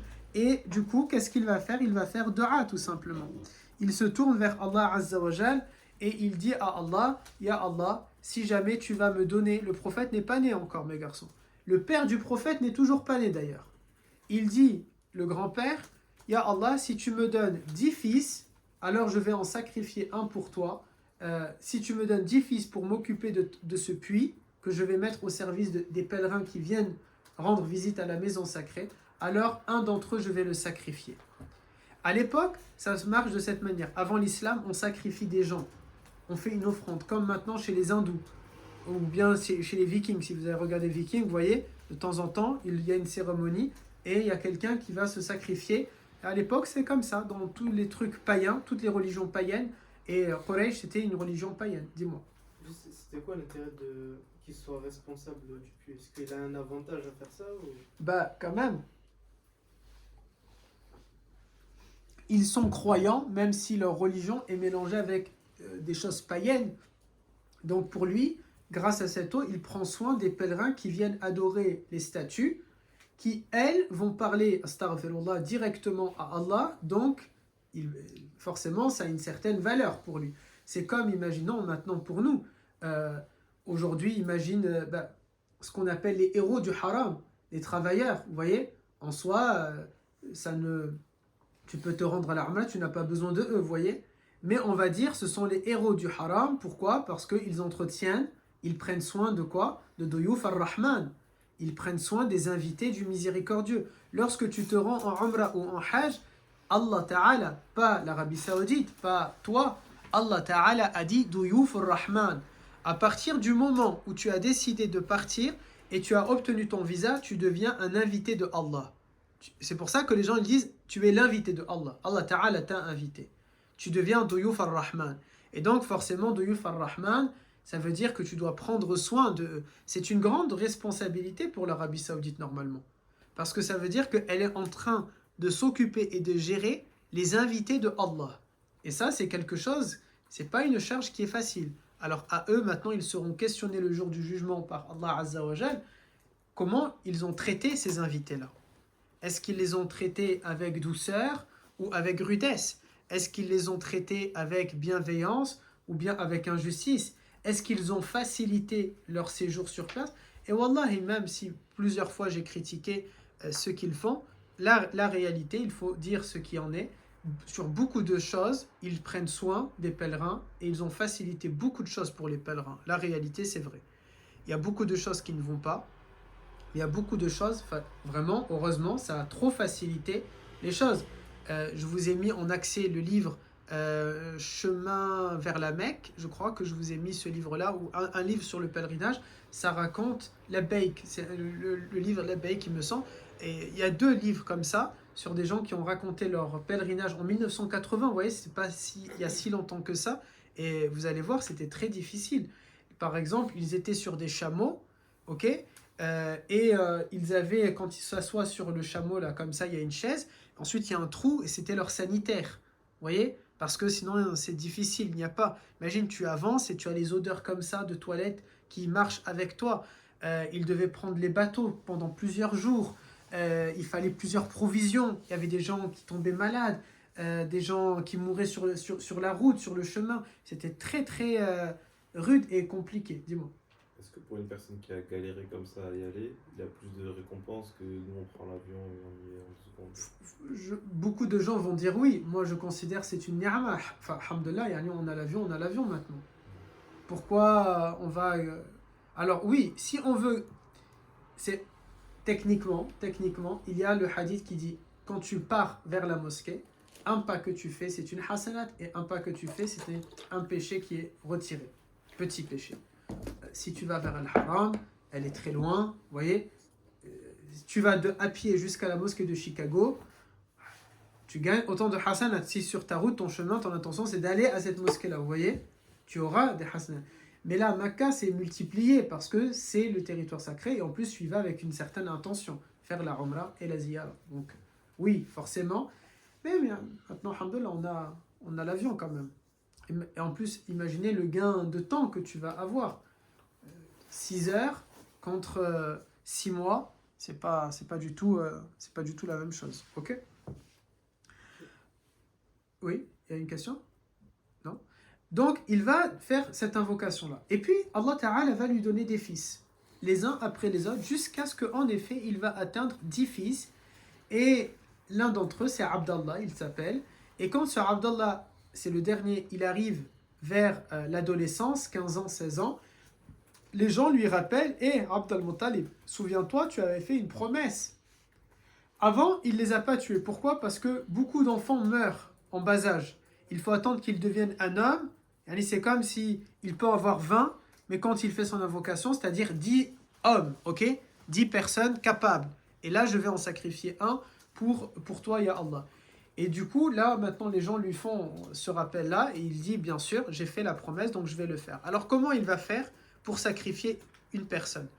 Tout le monde, hein, c'est un grand événement, parce que c'est comme chez Viking, ok? Vous avez tous regardé Viking, ok? C'est exactement pareil, tout le monde est là, c'est la cérémonie, on va regarder. Oh, il y a quelqu'un qui va se faire une offrande pour Astaghfirullah, pour Allah Azza wa Jal, selon eux, bien sûr, à ce moment-là. Encore une fois, c'est une religion païenne. Et qu'est-ce qui va se passer? Ils vont prendre à la courte paille, tout simplement. Ils vont prendre comme ça, là, des bâtons, ok? Il va prendre plusieurs bâtons. Et il va demander à chacun de ses fils, ils vont tirer. Et celui qui a le plus petit, ou le plus grand, je ne me rappelle pas, c'est lui tout simplement, qui va devoir être sacrifié. Qui va tirer? Abdallah, le père du prophète, qui a à peu près peut-être 15 ans, ok? Peut-être. Mais les gens ne veulent pas. Les gens, parce que Abdallah était très aimé par Quraysh. C'était un jeune adolescent qui était éveillé, qui était apprécié, qui était beau, qui était sociable. Beaucoup de gens l'appréciaient. Ils auraient aimé un autre des frères, mais pas Abdallah. En plus, c'est le plus jeune, donc forcément, il y a un côté sentimental. Vous voyez, Quraysh, mes garçons, c'est comme une big famille à ce moment-là. Ok? C'est un big clan, tout le monde se connaît, et donc on dit non, on va pas faire ça. Les autres, comme ils ont 30, 40, 50 ans, peut-être certains, alors ils ont eu le temps de casser la tête à beaucoup de gens, de se faire des ennemis. Alors vous voyez, certains, ils ont pas de problème à ce qu'ils vont mourir. D'autres, peut-être, ils leur doivent de l'argent à eux. Alors s'ils meurent, ils seront bien contents. Mais Abdallah, il est innocent, donc ils disent non. Alors, les notables, les chefs, qu'est-ce qu'ils vont dire à Abd al-Muttalib? Khalas, le prix du sang, à ce moment-là, le prix du sang, si tu vas tuer involontairement, c'est 10 chameaux. Ils vont dire, alors regarde, on sauve Abdallah, et à la place de Abdallah, tu tues 10 chameaux. À la place de Abdallah, tu vas sacrifier 10 chameaux. Et refais le tirage au sort. Ils refont. Donc maintenant, Abd al-Muttalib, il doit sacrifier 10 chameaux, plus un fils potentiel. Il tire de nouveau, c'est Abdallah. Ils vont lui dire 20 chameaux. Il refait 30 chameaux, 40, 50, 60, 70, jusqu'à atteindre 100. Et c'est resté jusqu'à maintenant dans l'islam, si on parle d'un meurtre involontaire, c'est-à-dire tu es en voiture, la justice, tu as tué quelqu'un involontairement, le juge t'a condamné à un meurtre, le juge français, ok? La justice française t'a condamné avec une vraie condamnation d'un meurtre involontaire, ok? À ce moment-là, tu dois payer le prix du sang. C'est l'équivalent, maintenant on ne parle pas de chameau, 4,25 kilos d'or, à peu près 100 000 euros de dommages et intérêts, qui vont s'ajouter à ce que le juge en France va décider au tribunal. Si le juge ici en France, il va décider en dommages et intérêts 20 000 euros. Si tu es un croyant soucieux de respecter les ordres de Allah Azza wa Jal, tu vas rajouter 80 000 euros à la famille de la victime. Si maintenant la justice elle t'a condamné, ce qui est fort probable maintenant, à 1 million d'euros, dis alhamdulillah pour la Maïf, la Matmut, AXA et ce genre de choses, et eux ils vont payer pour toi le reste. Ça va? La table si tu veux, ok mes garçons, ça va donc monter jusqu'à 100. Et arrivé à 100, les gens ils vont dire khalas, tu n'as plus besoin de tuer normalement, maintenant c'est 10 fois le prix, tu tues pas tes fils, et à la place sacrifie 100 chameaux. C'était la première fois qu'on va sacrifier 100 chameaux en offrande pour Allah à ce moment-là. Et donc c'est ce qui va se passer, ok? Ils vont sacrifier les 100 chameaux et Abdallah va être sauvé. Voilà pourquoi le prophète alayhi salam a dit dans un hadith qui est célèbre, je suis le fils des deux sauvés, des deux sacrifiés qui ont été des deux sacrifiés qui ont été sauvés. Il dit je suis d'Abi Hatayn, je suis le fils des deux sacrifiés. Pourquoi les deux sacrifiés? Son père biologique, Abdallah, il a failli être sacrifié mais il a été sauvé, premièrement. Mais aussi son ancêtre qui reste du coup son père, Ismaïl alayhi salam, lorsque Ibrahim va l'égorger, parce que Allah Ta'ala lui demande, mais finalement Allah Ta'ala envoie un bélier. Voilà pourquoi il dit, je suis le fils de deux pères qui ont failli être sacrifiés. Ça va? C'est pas ennuyant l'histoire? Non. Sûr? Alhamdulillah. D'ailleurs, justement, l'endroit exact où Ibrahim va sacrifier son fils, il est visible à Mecca jusqu'à maintenant. Beaucoup de gens, par exemple, ils vont partir pour aller, lorsqu'ils vont faire la Umrah, visiter tous les agences, ils vont mettre les circuits classiques, d'aller visiter Mina, Muzdalifa, Al-Jamarat, là où on jette les pierres. Quand nous, on y va, forcément c'est vide, ok? Parce qu'il n'y a pas tout ça, il n'y a pas les hujjaj, et ça ne fait pas partie des rites de la Umrah. Mais il y a des touristes. Mais les gens, ils peuvent passer à côté de la montagne dans laquelle Ismaïl a failli être sacrifié, ils passent comme ça. Parce que ce n'est pas un lieu qui est devenu touristique. Et ce genre de petites choses, quand tu sais que tu passes à côté, tu te dis que c'est là l'origine de ce que tu es en train de faire chaque année, l'Aïd. Et ce n'est pas simplement une fête avec des pétards et ce genre de choses, c'est passé ici, le tout premier. Et dans cet endroit-là, il s'est passé un miracle. Le ciel s'est ouvert en haut et un bélier est descendu et il a été sacrifié à la place d'un être humain. Dans cet endroit-là, des anges sont descendus techniquement, réellement. Sur cette table, on a encore la table, mes garçons. La pierre sur laquelle Ismaïl a été allongé, elle est toujours présente, vous voyez? Et ce genre de choses, c'est dommage parce qu'un jour, ils vont tout supprimer. Déjà maintenant à Mecca, quasiment 80% des vestiges de la religion ont été supprimés par les Al-Saoud. Ils ont quasiment tout rasé. À Al-Madina, il reste pas mal, il reste pour le moment. Et vous savez, vous avez beaucoup, Inch'Allah Ta'ala, pour ceux qui vont nous accompagner, ou peut-être avec celle des familles, ou plus tard, par exemple l'année prochaine, si Ilyes, Inch'Allah Ta'ala, il nous accompagne seul ou avec sa famille, ou l'année d'après, il n'est là parce que ça sera une tradition. Peut-être vous aurez là, ce bienfait, cette baraka, de pouvoir voir des lieux qui dans 5-6 ans, on en parlera comme ça entre nous, et on va se dire, oh, ils l'ont supprimé, khalas. Je vais pouvoir vous dire, ou vous allez pouvoir me dire, oustad, je suis parti, ils ont supprimé ce truc-là. Vous voyez? Parce qu'ils sont en train de supprimer les uns après les autres. Rien que dans les choses, dans les circuits que je vous ai mis, vous savez, je vous ai envoyé plusieurs circuits. La dernière fois que je suis allé dans l'un d'entre eux, ils ont tout fermé. Alors je ne sais pas est-ce qu'ils vont le détruire ou est-ce qu'ils vont rénover. J'ai voulu aller voir, pour voir, parce que j'étais parti la première fois, j'ai voulu y retourner, c'était totalement barricadé. Alors, Allahu A'lam, est-ce qu'ils sont en train de rénover et tant mieux pour vous, vous allez visiter un endroit rénové. Est-ce que ça ne sera pas rénové quand vous allez venir et tant pis, mais là ça sera pour celle familiale. Ou alors est-ce qu'ils l'ont rasé? Et malheureusement pour vous, moi au moins je l'aurais vu une fois, mais vous allez le perdre. Et c'est quoi cet endroit? C'est l'endroit où le prophète a appris à nager. C'est quelque chose. Le bassin exact où le prophète a appris à nager. C'est quelque chose quand même. À peu près la taille de cette pièce. À 50 ans, il va plonger là et il va apprendre à nager ici. C'est quelque chose, Yanni. Tu peux venir Et dans cet endroit-là, le prophète, alayhi salam, il a l'habitude d'y aller et de tremper ses pieds avec les compagnons. Il se pose, et vous voyez comme vous faites au bord de la piscine. Ils sont posés et ils discutent. Ils se rafraîchissent, ils montent leur qamis, et ils sont en pleine... Et c'est quelque chose. Tu vas, juste, certains d'entre vous, ils auront les pieds comme ça, et ils vont tremper leurs pieds. Tu m'étonnes qu'après, ils vont le détruire. Alors, autant Zamzam n'est plus amer, autant vos pieds vont rendre amer ce bassin. J'arrête de vous clasher. Ça va me dire? Ça va. Autre chose. Donc, du coup, Abd al-Muttalib va sauver Abdallah. Ok?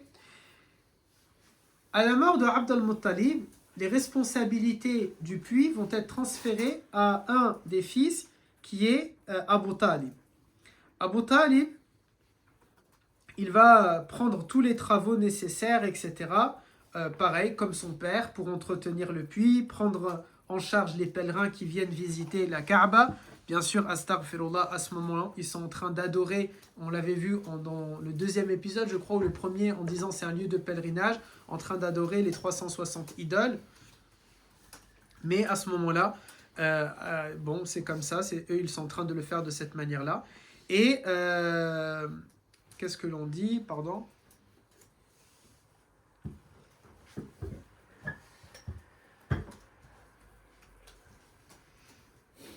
Aïwa. Abu Talib, le fils de Abd al-Muttalib, c'est la nouvelle génération qui prend l'héritage. Maintenant, c'est une entreprise familiale Zamzam, ok? C'est la deuxième génération qui est en train de gérer le business. Il va faire des agrandissements. Il va agrandir le puits et il va créer deux bassins. Un bassin qui va servir pour boire et un bassin qui va servir pour se laver, pour que les gens puissent utiliser cette eau tout simplement pour faire leur douche. Et parmi les prérogatives, c'était, on a dit, de donner de l'eau aux différents pèlerins qu'on appelle les hujjaj. Il y avait aussi dans les prérogatives de Abu Talib, installer les tentes pour les pèlerins. Lorsqu'ils viennent, il n'y a pas d'hôtel à ce moment-là, il faut leur installer des endroits où ils vont dormir. Et donc, parmi les responsabilités, on leur donne de l'eau, mais aussi, on les installe dans des tentes. Aussi, on leur donne des containers où ils vont mettre de l'eau. Et ça, c'est joli. Pourquoi? Parce que c'est une tradition qui est restée jusqu'à maintenant. Quand tu pars en Umrah ou en pèlerinage, on va te donner, tu as droit à un container de 5 litres avec de l'eau de Zamzam par exemple. Alors ça, en réalité, ils le donnent que si tu as le visa Umrah. Si tu as un visa touriste, ils ne te le donnent pas. Pour ceux qui vont nous accompagner, on va prendre un visa touriste et non pas un visa Umrah. Pourquoi un visa touriste et pas Umrah? Parce que le visa Umrah, le problème c'est que l'Arabie Saoudite, maintenant il y a trop de monde, ils disent, qui viennent. Là pour la première fois depuis très longtemps, par exemple à Médine, c'était 3 millions de personnes qui ont prié. On n'était ni pendant Ramadan, ni pendant la période classique, ni c'était même pas encore l'hiver où il fait un peu plus frais, ni des périodes de vacances scolaires mondiales, genre comme l'été, vous voyez? 3 millions de personnes y étaient. Et donc qu'est-ce qu'ils font quand c'est comme ça? Eh ben, à la douane, et c'est arrivé là au mois de septembre, ils ont fait ça. Ok, quand moi j'y étais, ils ont fait de cette manière-là. Ensuite, ils ont fermé l'entrée au visa Umrah. Les visas Umrah ne peuvent plus rentrer. Mais si tu as un visa touriste, tu peux, parce que le visa touriste, il te permet d'être dans toute l'Arabie Saoudite, y compris faire la Umrah. Mais tu peux être dans toute l'Arabie Saoudite. Et ça nous protège au cas où, à un moment donné, ils vont faire ça. À part ça, il y a quoi comme avantage d'avoir le visa Umrah? Que ça. C'est juste avoir les 5 litres qui sont à 2 euros. Alors, toi, tu peux l'acheter, le truc à 2 euros. Et après, il faut juste négocier avec la compagnie aérienne. La compagnie aérienne, soit elle te laisse, elle ne te le fait pas payer, ou bien elle peut te dire non, c'est un bagage supplémentaire, il faut payer. Mais par exemple, si tu as le visa Umrah, toutes les compagnies qui sont nationales comme Royal Jordania, Air Arabia, Saudi Airlines, Qatar Airways, tout ça, Al-Imarat, ils ne le considèrent pas comme un bagage. C'est-à-dire tu peux l'avoir dans la soude, c'est un deuxième bagage offert, genre. Parce que c'est l'eau de Zamzam. C'est le même prix, visa Umrah et visa touriste? Exactement pareil. Et exactement le même nombre de jours. Les deux, on a droit à 90 jours à l'intérieur, maximum, et entrée multiple. Les deux, tu peux rentrer, sortir plusieurs fois du pays. Les deux, tu n'as pas le droit de rentrer pendant la période du pèlerinage. Les deux, tu n'as pas le droit de dépasser 90 jours. Les deux, c'est le même prix d'amende, $100 si jamais tu restes au-delà des 90 jours. Exactement pareil. Les deux, ils se font sur Internet. Tout est exactement pareil. Ça va? Juste, ce qui peut se passer, c'est que par exemple, le visa Umrah, quand certains ils prennent des compagnies low cost, c'est possible que la compagnie low cost, elle ne te laisse pas embarquer si jamais tu as un visa touriste. Si jamais tu n'as pas un visa Umrah, vous voyez, parfois, selon les compagnies, il y a des trucs dans ce style-là. Oui. On avait vu le mot abd, mais le mot abdul, il y a une signification, c'est pareil ou... Abdul. Quand par exemple on dit Abdul Muttalib. Ah oui, c'est l'esclave de aussi, c'est exactement pareil. Ok. Abdel et Abdul Muttalib, c'est exactement pareil. C'est juste la liaison qui change. Selon le nom, on fait oul ou el, selon le nom qui va suivre. Alors, aussi dans les choses, dans les prérogatives de celui qui possède l'eau, il y a aussi d'embaucher des travailleurs et de prendre des dispositions pour servir l'eau. Et maintenant, ça aussi, c'est quelque chose, il y a un département à Mecca, dans la mosquée du Haram, un département de l'eau de Zamzam, tout un département. Il y a de l'eau de Zamzam fraîche, de l'eau de Zamzam pas fraîche. Ils sont en train de remplir constamment les containers, etc. etc. D'ailleurs, en parlant d'eau et tout ça pour remplir, j'ai acheté cette gourde à Carrefour. Elle est belle, non? Elle a les couleurs de Da'wa, bleu marine et blanc. Alors, il faut que j'arrive à en trouver d'autres. C'est qui, tous les deux, vous habitez à côté de Saint-Jean-de-Védas? Vous allez parfois au carrefour de Saint-Jean-de-Védas ou jamais? Si vous allez, faites un tour, s'il vous plaît, achetez des gourdes et cette taille-là. Et exactement ce modèle-là. J'ai essayé de le faire sur le drive, mais ils n'y étaient pas. S'il y a ça, je vous prends celle-là, Inch'Allah. Elles sont belles, non? Après, Inch'Allah, on prend une étiquette qui s'enlève pas ici. Comme ça, on peut marquer. Parce qu'imaginez, Madir, il boit, et après moi, ou vous buvez juste derrière. Ouais, j'ai pas compris ce que j'ai fait. Non, t'as rien fait. Non, voilà, elle est trop belle, non? Ou alors, on vous l'achète pas, comme ça, je suis le seul à l'avoir, comme ça. Je sais pas. Non, on les prend. Comme ça. Ah, mais je voulais le faire pour Anas, mais il est là, il est pas là. Et aussi, tout simplement, voilà. Tout ça, ça va demander trop d'argent. Et Abu Talib, il va faire un prêt, il avait plus d'argent à cause de tout ça, à cause de les tentes, servir les pèlerins, les travaux de rénovation, l'entretien, les travailleurs. Tout ça va lui demander trop d'argent et il va faire un crédit auprès de son frère Abu Talib de 10 000 dirhams. Okay, je ne sais pas c'est l'équivalent de combien. Il va faire en tout cas un gros crédit auprès de son frère. Mais, oui. C'est pas déjà Abu Talib qui l'avait Oui, il va faire un crédit auprès de son frère Al-Abbas. J'ai pas dit, pardon. Mais cette somme, elle va pas être suffisante. Au bout d'un moment, il va devoir de nouveau demander un deuxième crédit à son frère. Et enfin, une troisième fois, il va demander encore un crédit de 10 000 dirhams. Ça vous rappelle des garçons surendettés, genre vous êtes, c'est ça, pour aller à Umrah. Mais lui, c'était pour nourrir les pèlerins, ok? Et du coup, il va faire il va demander un troisième crédit. Mais là, Al-Abbas va lui dire non, parce qu'il se dit, là, attends, c'est trop. Tu es en train de me demander 10 000, 10 000, 10 000. Non, déjà les 20 000, tu ne m'as pas remboursé, je ne peux pas te donner. Alors Al-Abbas va lui dire, par contre, on va faire un deal, transfère-moi la responsabilité que tu as des pèlerins. Et moi, maintenant, je vais m'en occuper à la place du crédit. Pour Al-Abbas, il est gagnant dans cette affaire parce que c'est un honneur, ok? Et chez les Arabes, à ce moment-là, c'est l'honneur qui compte. C'est le regard. Al-Abbas n'était pas le plus âgé, c'était Abu Talib le plus âgé. Logiquement, il a hérité ça de son père. Al-Abbas en rêvait, les autres frères en rêvaient. Eh ben, Al-Abbas l'a fait, là où les autres frères en rêvaient. Et puis, tout simplement, voilà. Et puis ensuite, qu'est-ce qui va se passer? Tac, tac, tac. Voilà comment ça va tout simplement ici se transférer auprès de la charge de Abu Talib. Et là, je regarde. Alors, la supervision, j'ai mis du... Alors, la supervision après du puits, elle a été transmise ensuite au fils de Al-Abbas qui s'appelle Abdallah. Après, ça a été transféré à Ali. Ali, le cousin du prophète. Après, mais pas Ali ibn Abu Talib, ok? Un autre. Ali ibn Abbas, et non pas ici Ali ibn Abi Talib, qui est le grand compagnon. Après, ça a été transféré à un autre.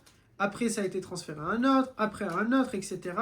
Ensuite, elle a été transférée à une dynastie qui était avec Al-Mansour.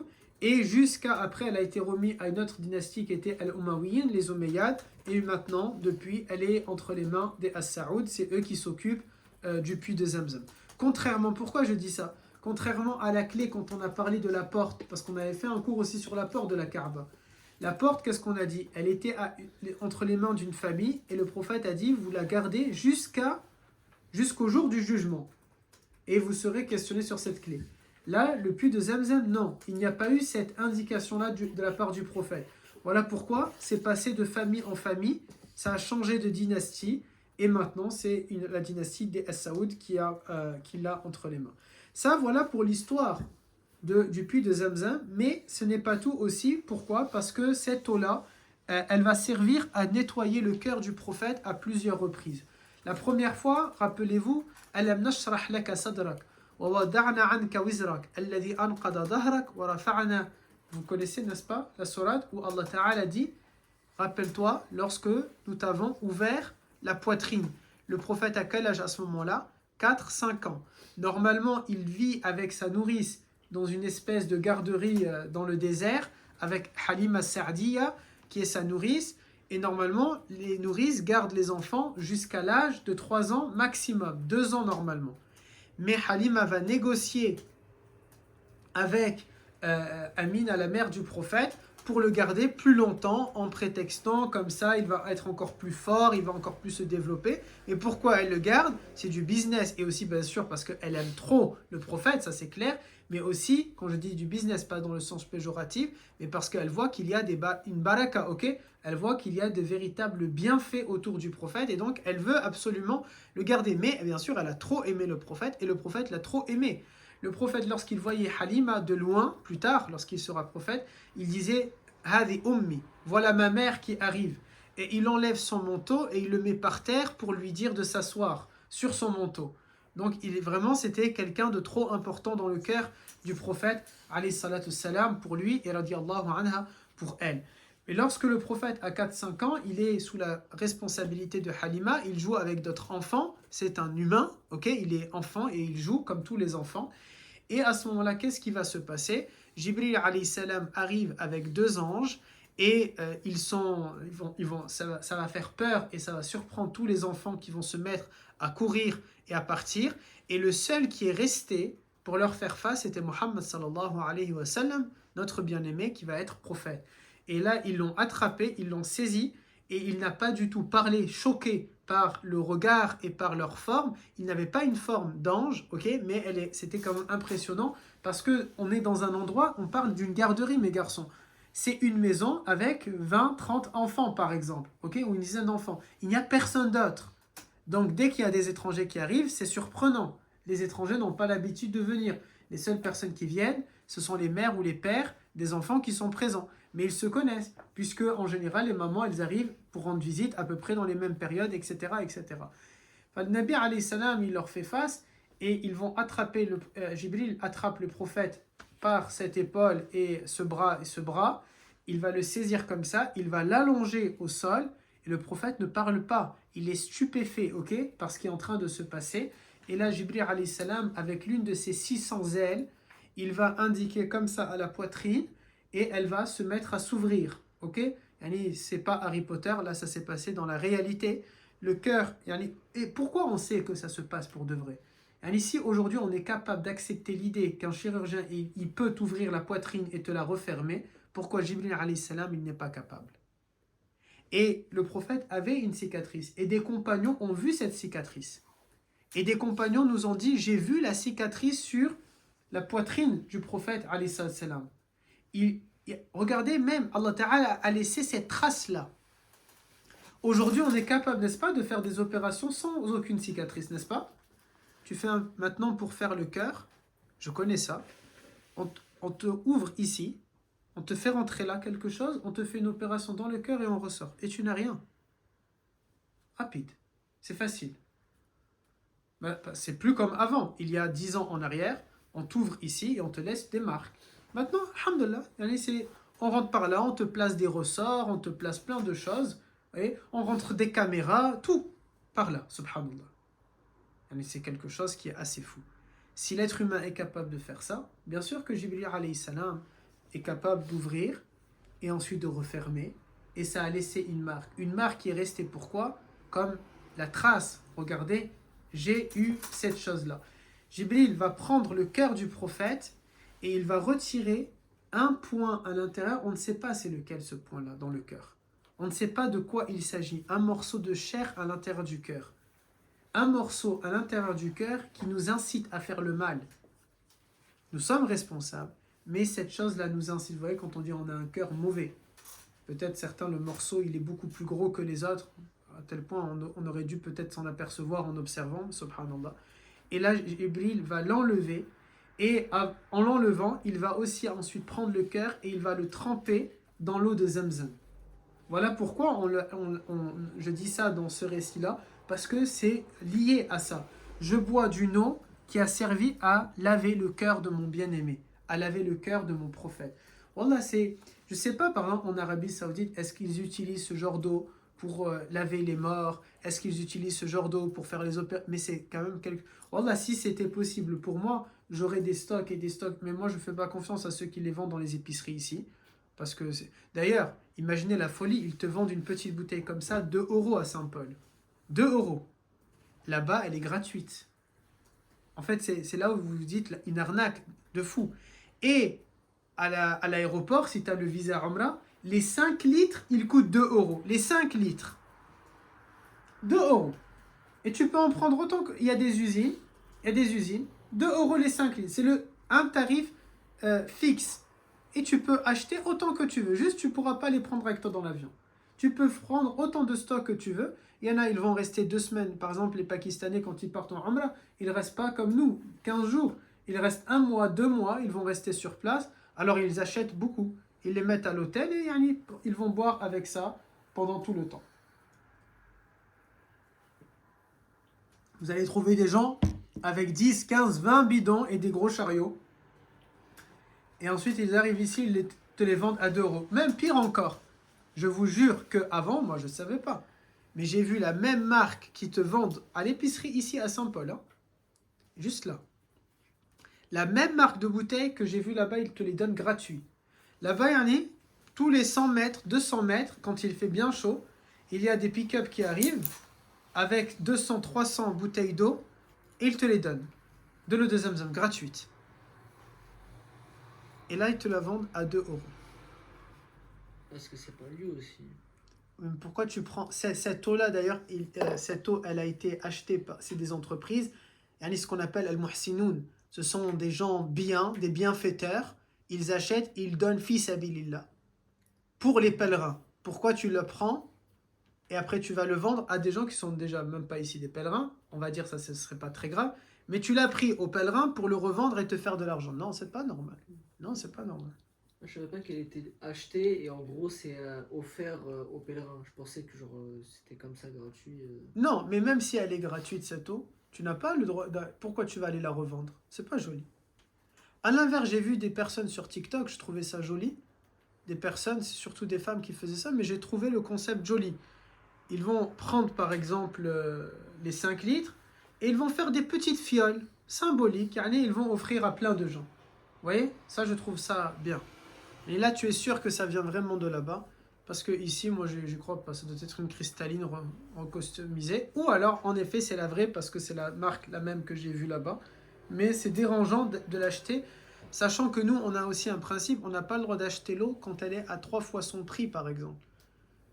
Vous voyez? Nous, on accepte de manière générale la bouteille de cristalline, la petite. On peut la vendre 1 €. Vous voyez, c'est acquis. On sait que c'est comme ça de partout. L'été, bureau tabac, on te la vend. Si à un moment donné elle passe à 4 €, on n'a pas le droit alors de l'acheter, sauf si bien sûr on meurt de soif, parce que sinon on contribue à l'arnaque. On doit dire là stop, ok, là c'est pas normal. À l'aéroport, on sait que la bouteille de Vittel, elle sera à 2,50 €. C'est le tarif. Le jour où elle passe du coup à 9,50 €, je sais pas, là tu te dis non, j'achète pas. Mais même à ce prix-là, Ayoub déjà, il n'allait pas l'acheter à 2,50 €. Alors, si c'était à 9,50 €, j'imagine même pas. Et lorsque Jibril alayhi salam, il va prendre le morceau de chair, il va dire, c'est comme s'il parle au prophète, mais là il ne parle pas en soi techniquement réellement au prophète, ok, mais il parle pour nous, pour qu'on le sache. Il dit, c'est la partie de shaitan en vous. Cette partie-là qu'il y a dans notre cœur, c'est une part de shaitan. Combien c'est horrible de se dire shaitan, il est vraiment avec toi constamment. Les gens ils sont en train de parler de possession. Vous avez le qarin qui est à l'intérieur, qui est ce djinn maléfique que nous tous nous avons, et il y a cette partie de shaitan. Déjà, il y a pas mal de travail, n'est-ce pas, à faire pour aller s'occuper de d'autres djinns qui sont venus faire de la colocation avec les deux, plus ta personnalité, ta double personnalité. Et ça fait un peu trop. Ensuite, je vois que tu vas prouver. Et tac. Ibn Abbas nous a dit que le prophète sallallahu alayhi wa sallam a dit un jour, la meilleure eau sur la face de la terre est l'eau de Zamzam. Il s'agit d'une nutrition complète et d'une guérison de la maladie. Alors encore une fois, la maladie c'est par rapport à ce qu'on a dit tout à l'heure, mais une nutrition complète. Et je vous assure que c'est vrai. Wallahi, réellement, parfois il y a des hadiths, bien sûr j'y crois parce que ça vient du prophète. Mais j'essaye parfois de les recontextualiser, de comprendre le sens. Vous voyez, je me dis peut-être qu'il y a une lecture, une deuxième grille de lecture.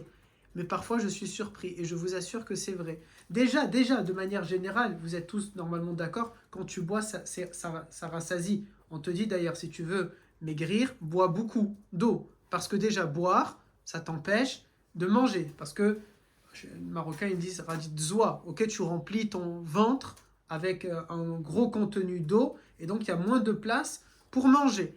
Mais cette eau-là, elle a des nutriments à l'intérieur. Et c'est pas simplement tu as rempli ton estomac pour ne pas manger, c'est non seulement tu l'as rempli pour ne pas manger, mais à l'intérieur, elle contient de la nourriture. Comme maintenant quand tu vas à l'hôpital, qu'est-ce qu'on peut te donner? Si tu n'arrives pas à manger, qu'est-ce qu'on va te donner? De la nourriture liquide, qui va passer par la piqûre, n'est-ce pas? C'est de l'eau, à l'intérieur il y a des nutriments, enfin de l'eau, je le résume, c'est comme de l'eau, et à l'intérieur il y a des nutriments. Enfin ici c'est exactement de la même manière. Il dit aussi, alayhi salatu salam, Zamzam est une guérison pour celui qui la boit. Il dit aussi, si vous la buvez pour étancher une soif, elle va le faire. Et si vous la buvez pour remplir l'estomac à la place de la nourriture, elle le fera. Et tout est dans l'intention, mes garçons. Quelle est ton intention quand tu bois de Zamzam? Regardez encore une fois. Si tu pars jusque là-bas et tu ne comprends pas ce genre de hadith, tu n'as pas appris, c'est dommage, parce que tu t'amuses à boire. Quelle est ton intention avant de boire?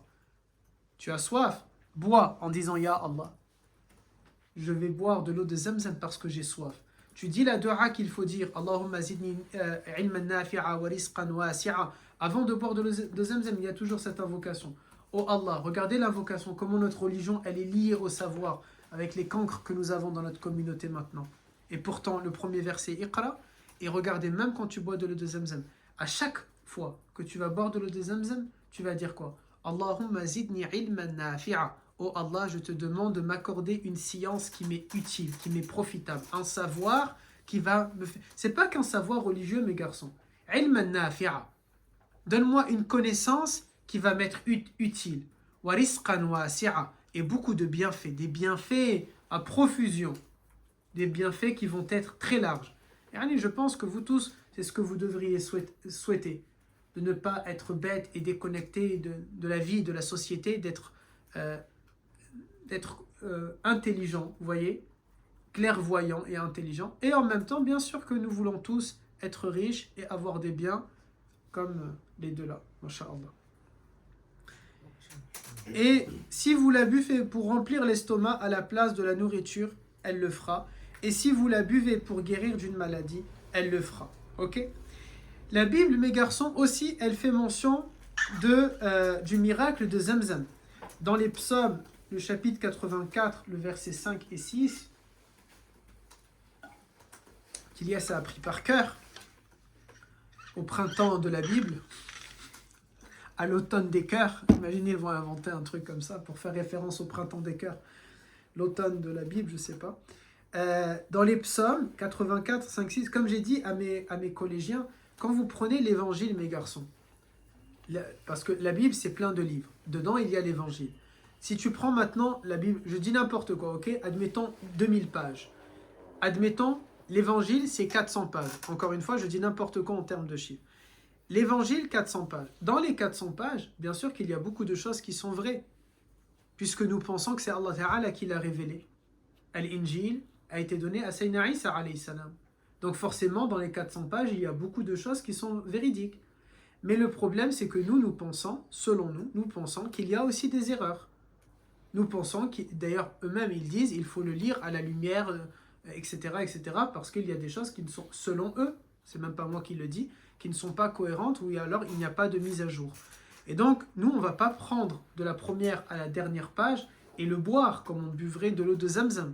Mais on va se dire, à l'intérieur de ces pages-là, il y a forcément une source qui est la même que nous, et donc, forcément, on va retrouver des choses. Et qu'est-ce qu'on retrouve dans les psaumes 84, 5, 6 ?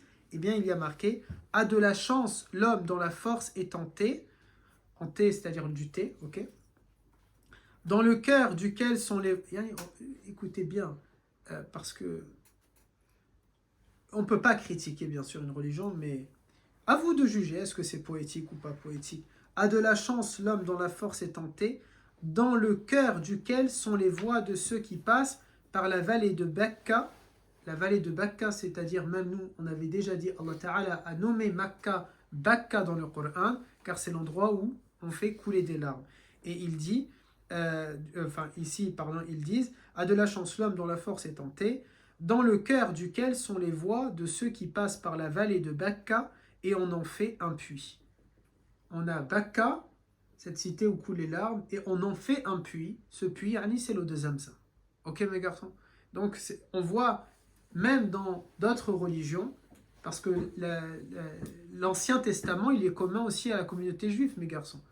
Le Nouveau Testament, c'est l'Ancien et le Nouveau pour les chrétiens, et l'Ancien et la Torah pour la communauté juive. Ils ont en commun l'Ancien Testament. Les psaumes, c'est l'Ancien Testament. Ok?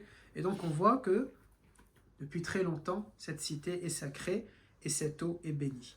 Le puits de Zamzam, mes garçons, il est profond de 31 mètres aujourd'hui et il est situé à peu près à 2 mètres de la Kaaba. Son puits originel était situé à 2 mètres de la Kaaba, mais ensuite ça a été modifié. Tout à l'heure, là, je vais vous montrer des photos justement, parce qu'après, ils ont modifié ça. Pendant longtemps, en fait, si je vais vous montrer peut-être dès maintenant la photo, vous me dites si vous vous ennuyez. J'ai peur de vous ennuyer parce que vous ne parlez pas beaucoup. Sûr. Alors, on doit le montrer aussi à la caméra. On avait dit maintenant quand on va mettre comme ça. Tac, je vais essayer de retrouver la photo. C'est quoi qui a fait ce bruit? C'est mon... Ah, ça. Alors, une ancienne photo.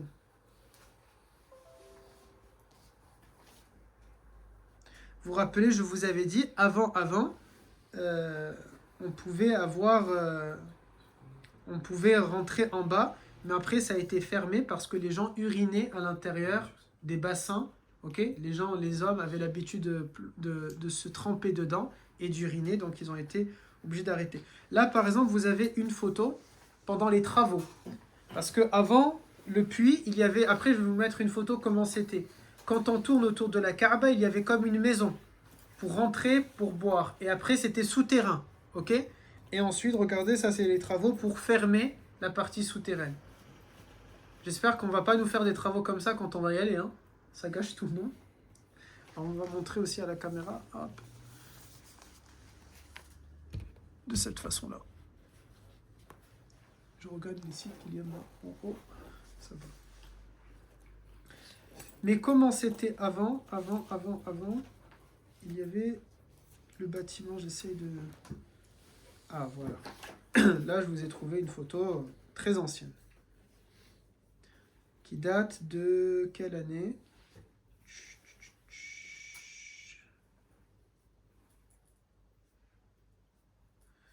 Ok, c'était comme ça jusqu'à notre époque moderne. C'est resté comme ça pendant, ils disent, à peu près 600 ans, mes garçons. Comme ça. Zamzam était ici. Maqam Ibrahim et Zamzam, à l'intérieur de cette maison-là. C'est là où il y avait le puits et on tirait encore avec les seaux. Ok?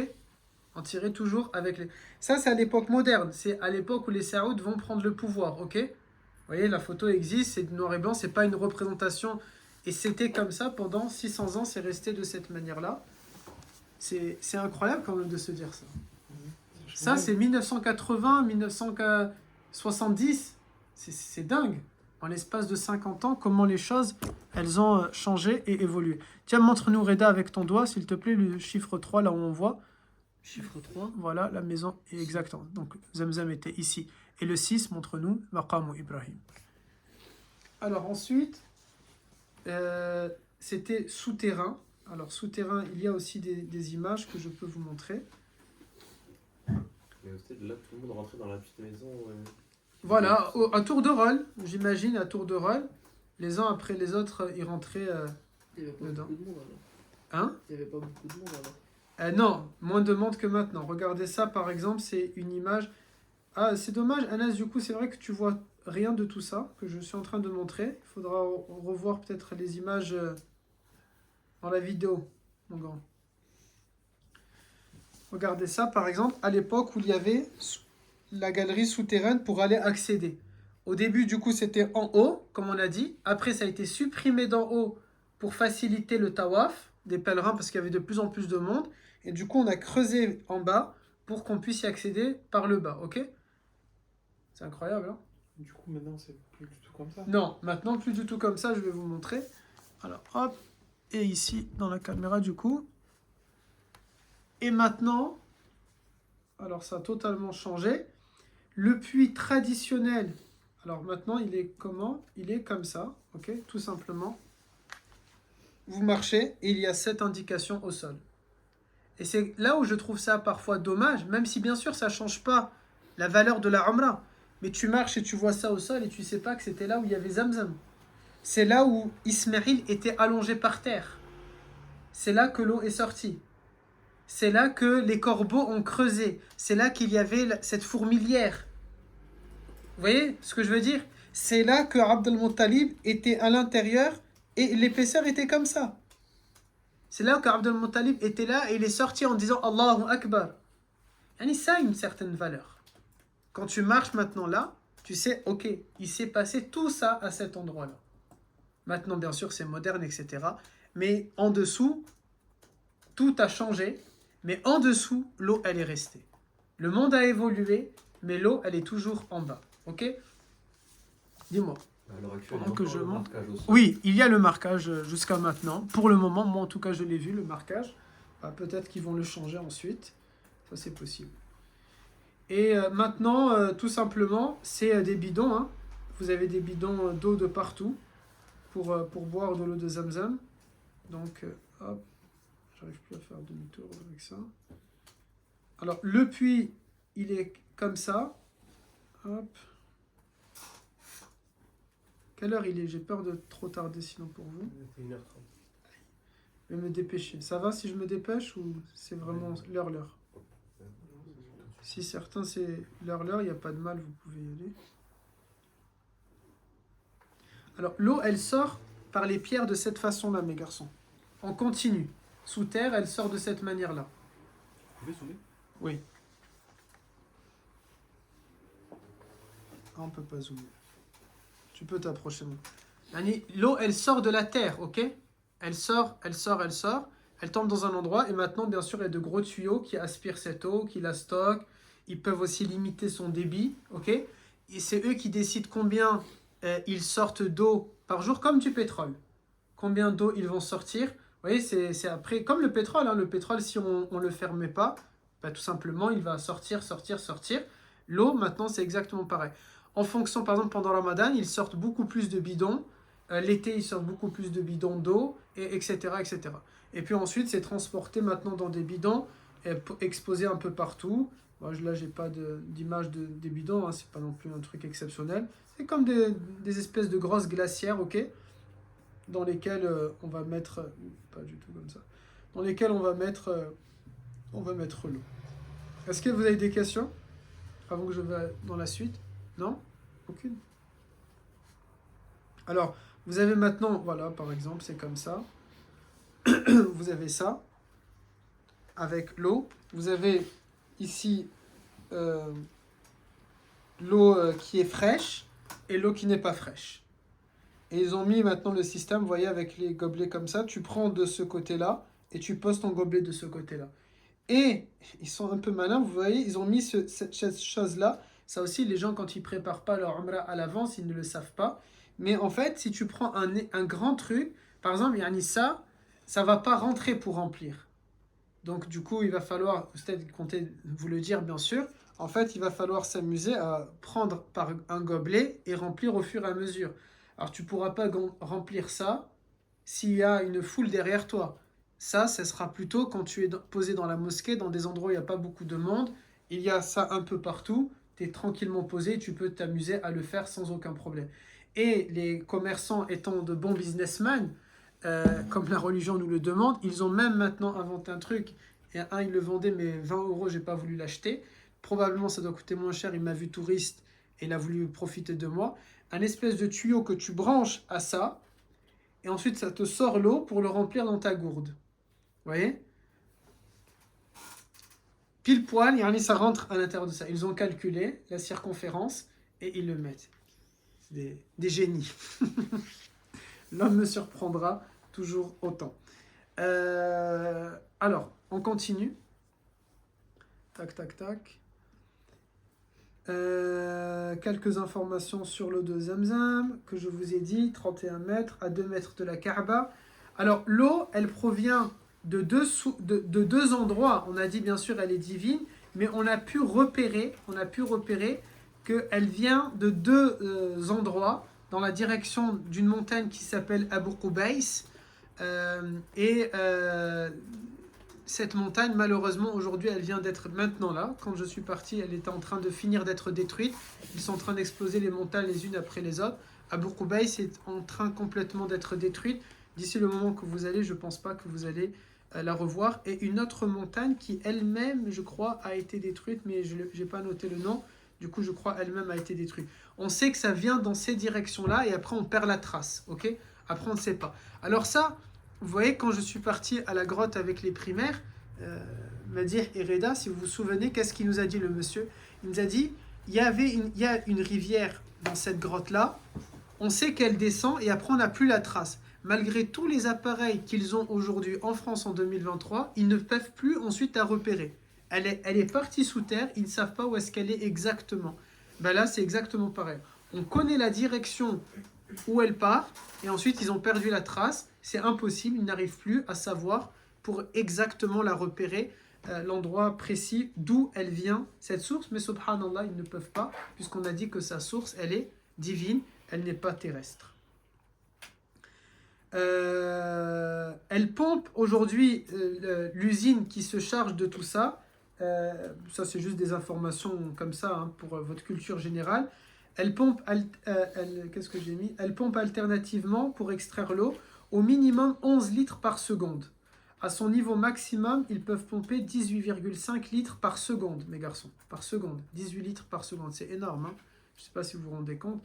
Et normalement, en temps normal, okay, quand il n'y a pas de forte affluence, ils vont pomper 150 000 litres par jour. 150 000 litres d'eau par jour. Et dans les périodes de Ramadan ou du Hajj, c'est 400 000 litres qui sont extraits par jour. C'est incroyable. 400 000 litres pendant la période du Hajj, c'est un mois. C'est-à-dire qu'ils vont pomper combien? 4, 8, 12 millions de litres chaque année. En 10 ans, ça fait déjà 120 millions de litres. Alors, je ne sais pas, il faudrait faire une comparaison, parce que moi, je trouve ça énorme. Mais si ça se trouve, c'est très peu par rapport à cristalline, vous voyez? Je ne sais pas. Il faudrait voir. Les cristallines, on sait que c'est des sources avec la pluie, etc. C'est pas exactement pareil. Aujourd'hui, tac. Qu'est-ce que l'on peut dire? J'allais dire l'usine, elle a été ramenée dans le palais aujourd'hui du roi, ok? C'est pour ça que je vous disais probablement qu'il doit y avoir un tuyau parallèle qu'ils doivent se servir, parce que l'usine, elle est située dans les palais royaux avant d'arriver jusqu'à maintenant à Mecca. Ils font sortir l'eau, elle est travaillée par les différents tubes, machines, etc. Et ensuite, elle revient pour les différents pèlerins. C'est en 1960 qu'ils ont supprimé la maison que je vous ai montrée. C'est en 1960 qu'ils vont la supprimer et qu'ils vont faire le souterrain. C'est resté le souterrain de 1960 à peu près jusque dans les années 90, avant que ce soit supprimé à cause des gens qui urinent notamment, et aussi par rapport aux différents travaux d'aménagement, etc. pour en faire ensuite maintenant les bidons que l'on connaît.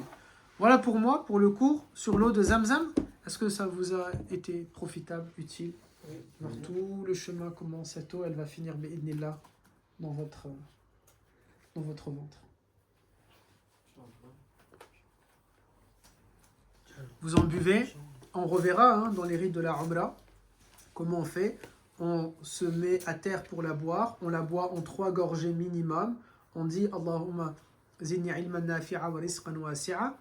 Bismillah, bien sûr. On boit au moins en 3 gorgées. À chaque gorgée, on fait des invocations. Et ensuite, on prend de nouveau de l'eau et on s'en met comme ça sur la tête et sur la nuque. Et ensuite, on peut s'en aller. Ok? Et on peut recommencer. Alors, l'idéal, ça sera quoi? Ce que je vais vous dire, c'est que on va mettre ici, vous voyez, et on essaiera de prendre les bidons pour en boire aussi à l'hôtel, que ce soit plus simple. Mais pas que de l'eau de Zamzam. On verra, il y a plein d'autres puits qui sont très importants à Médine notamment. Là, on est sur Mecca pour le moment. À Médine, il y a plein de puits, notamment lorsque le prophète est tombé gravement malade et qui va mener jusqu'à sa mort, il va demander à ce qu'on lui mélange 7 eaux de 7 puits. Certains d'entre eux sont aujourd'hui asséchés, on ne peut plus les atteindre, et d'autres, on peut encore les consommer, on peut encore boire. Et là, c'est le but, quand on va dans ce genre d'endroit, qu'on n'a pas avec nous de l'eau de Zamzam, parce que si tu as rempli ta gourde de l'eau de Zamzam, tu arrives là-bas, tu ne vas pas renverser l'eau de Zamzam, vous voyez. Mais du coup, tu as prévu ton coup, tu n'as pas rempli beaucoup de l'eau de Zamzam le temps de la finir sur le trajet, et tu as rempli de la nouvelle eau que tu peux boire, et ainsi de suite, s'amuser à faire ça. Et là, boire que de l'eau bénie, c'est quelque chose qui est bien pour nous et pour notre spiritualité. Anas, tu avais une question? Sûr? Aucune? On a fini.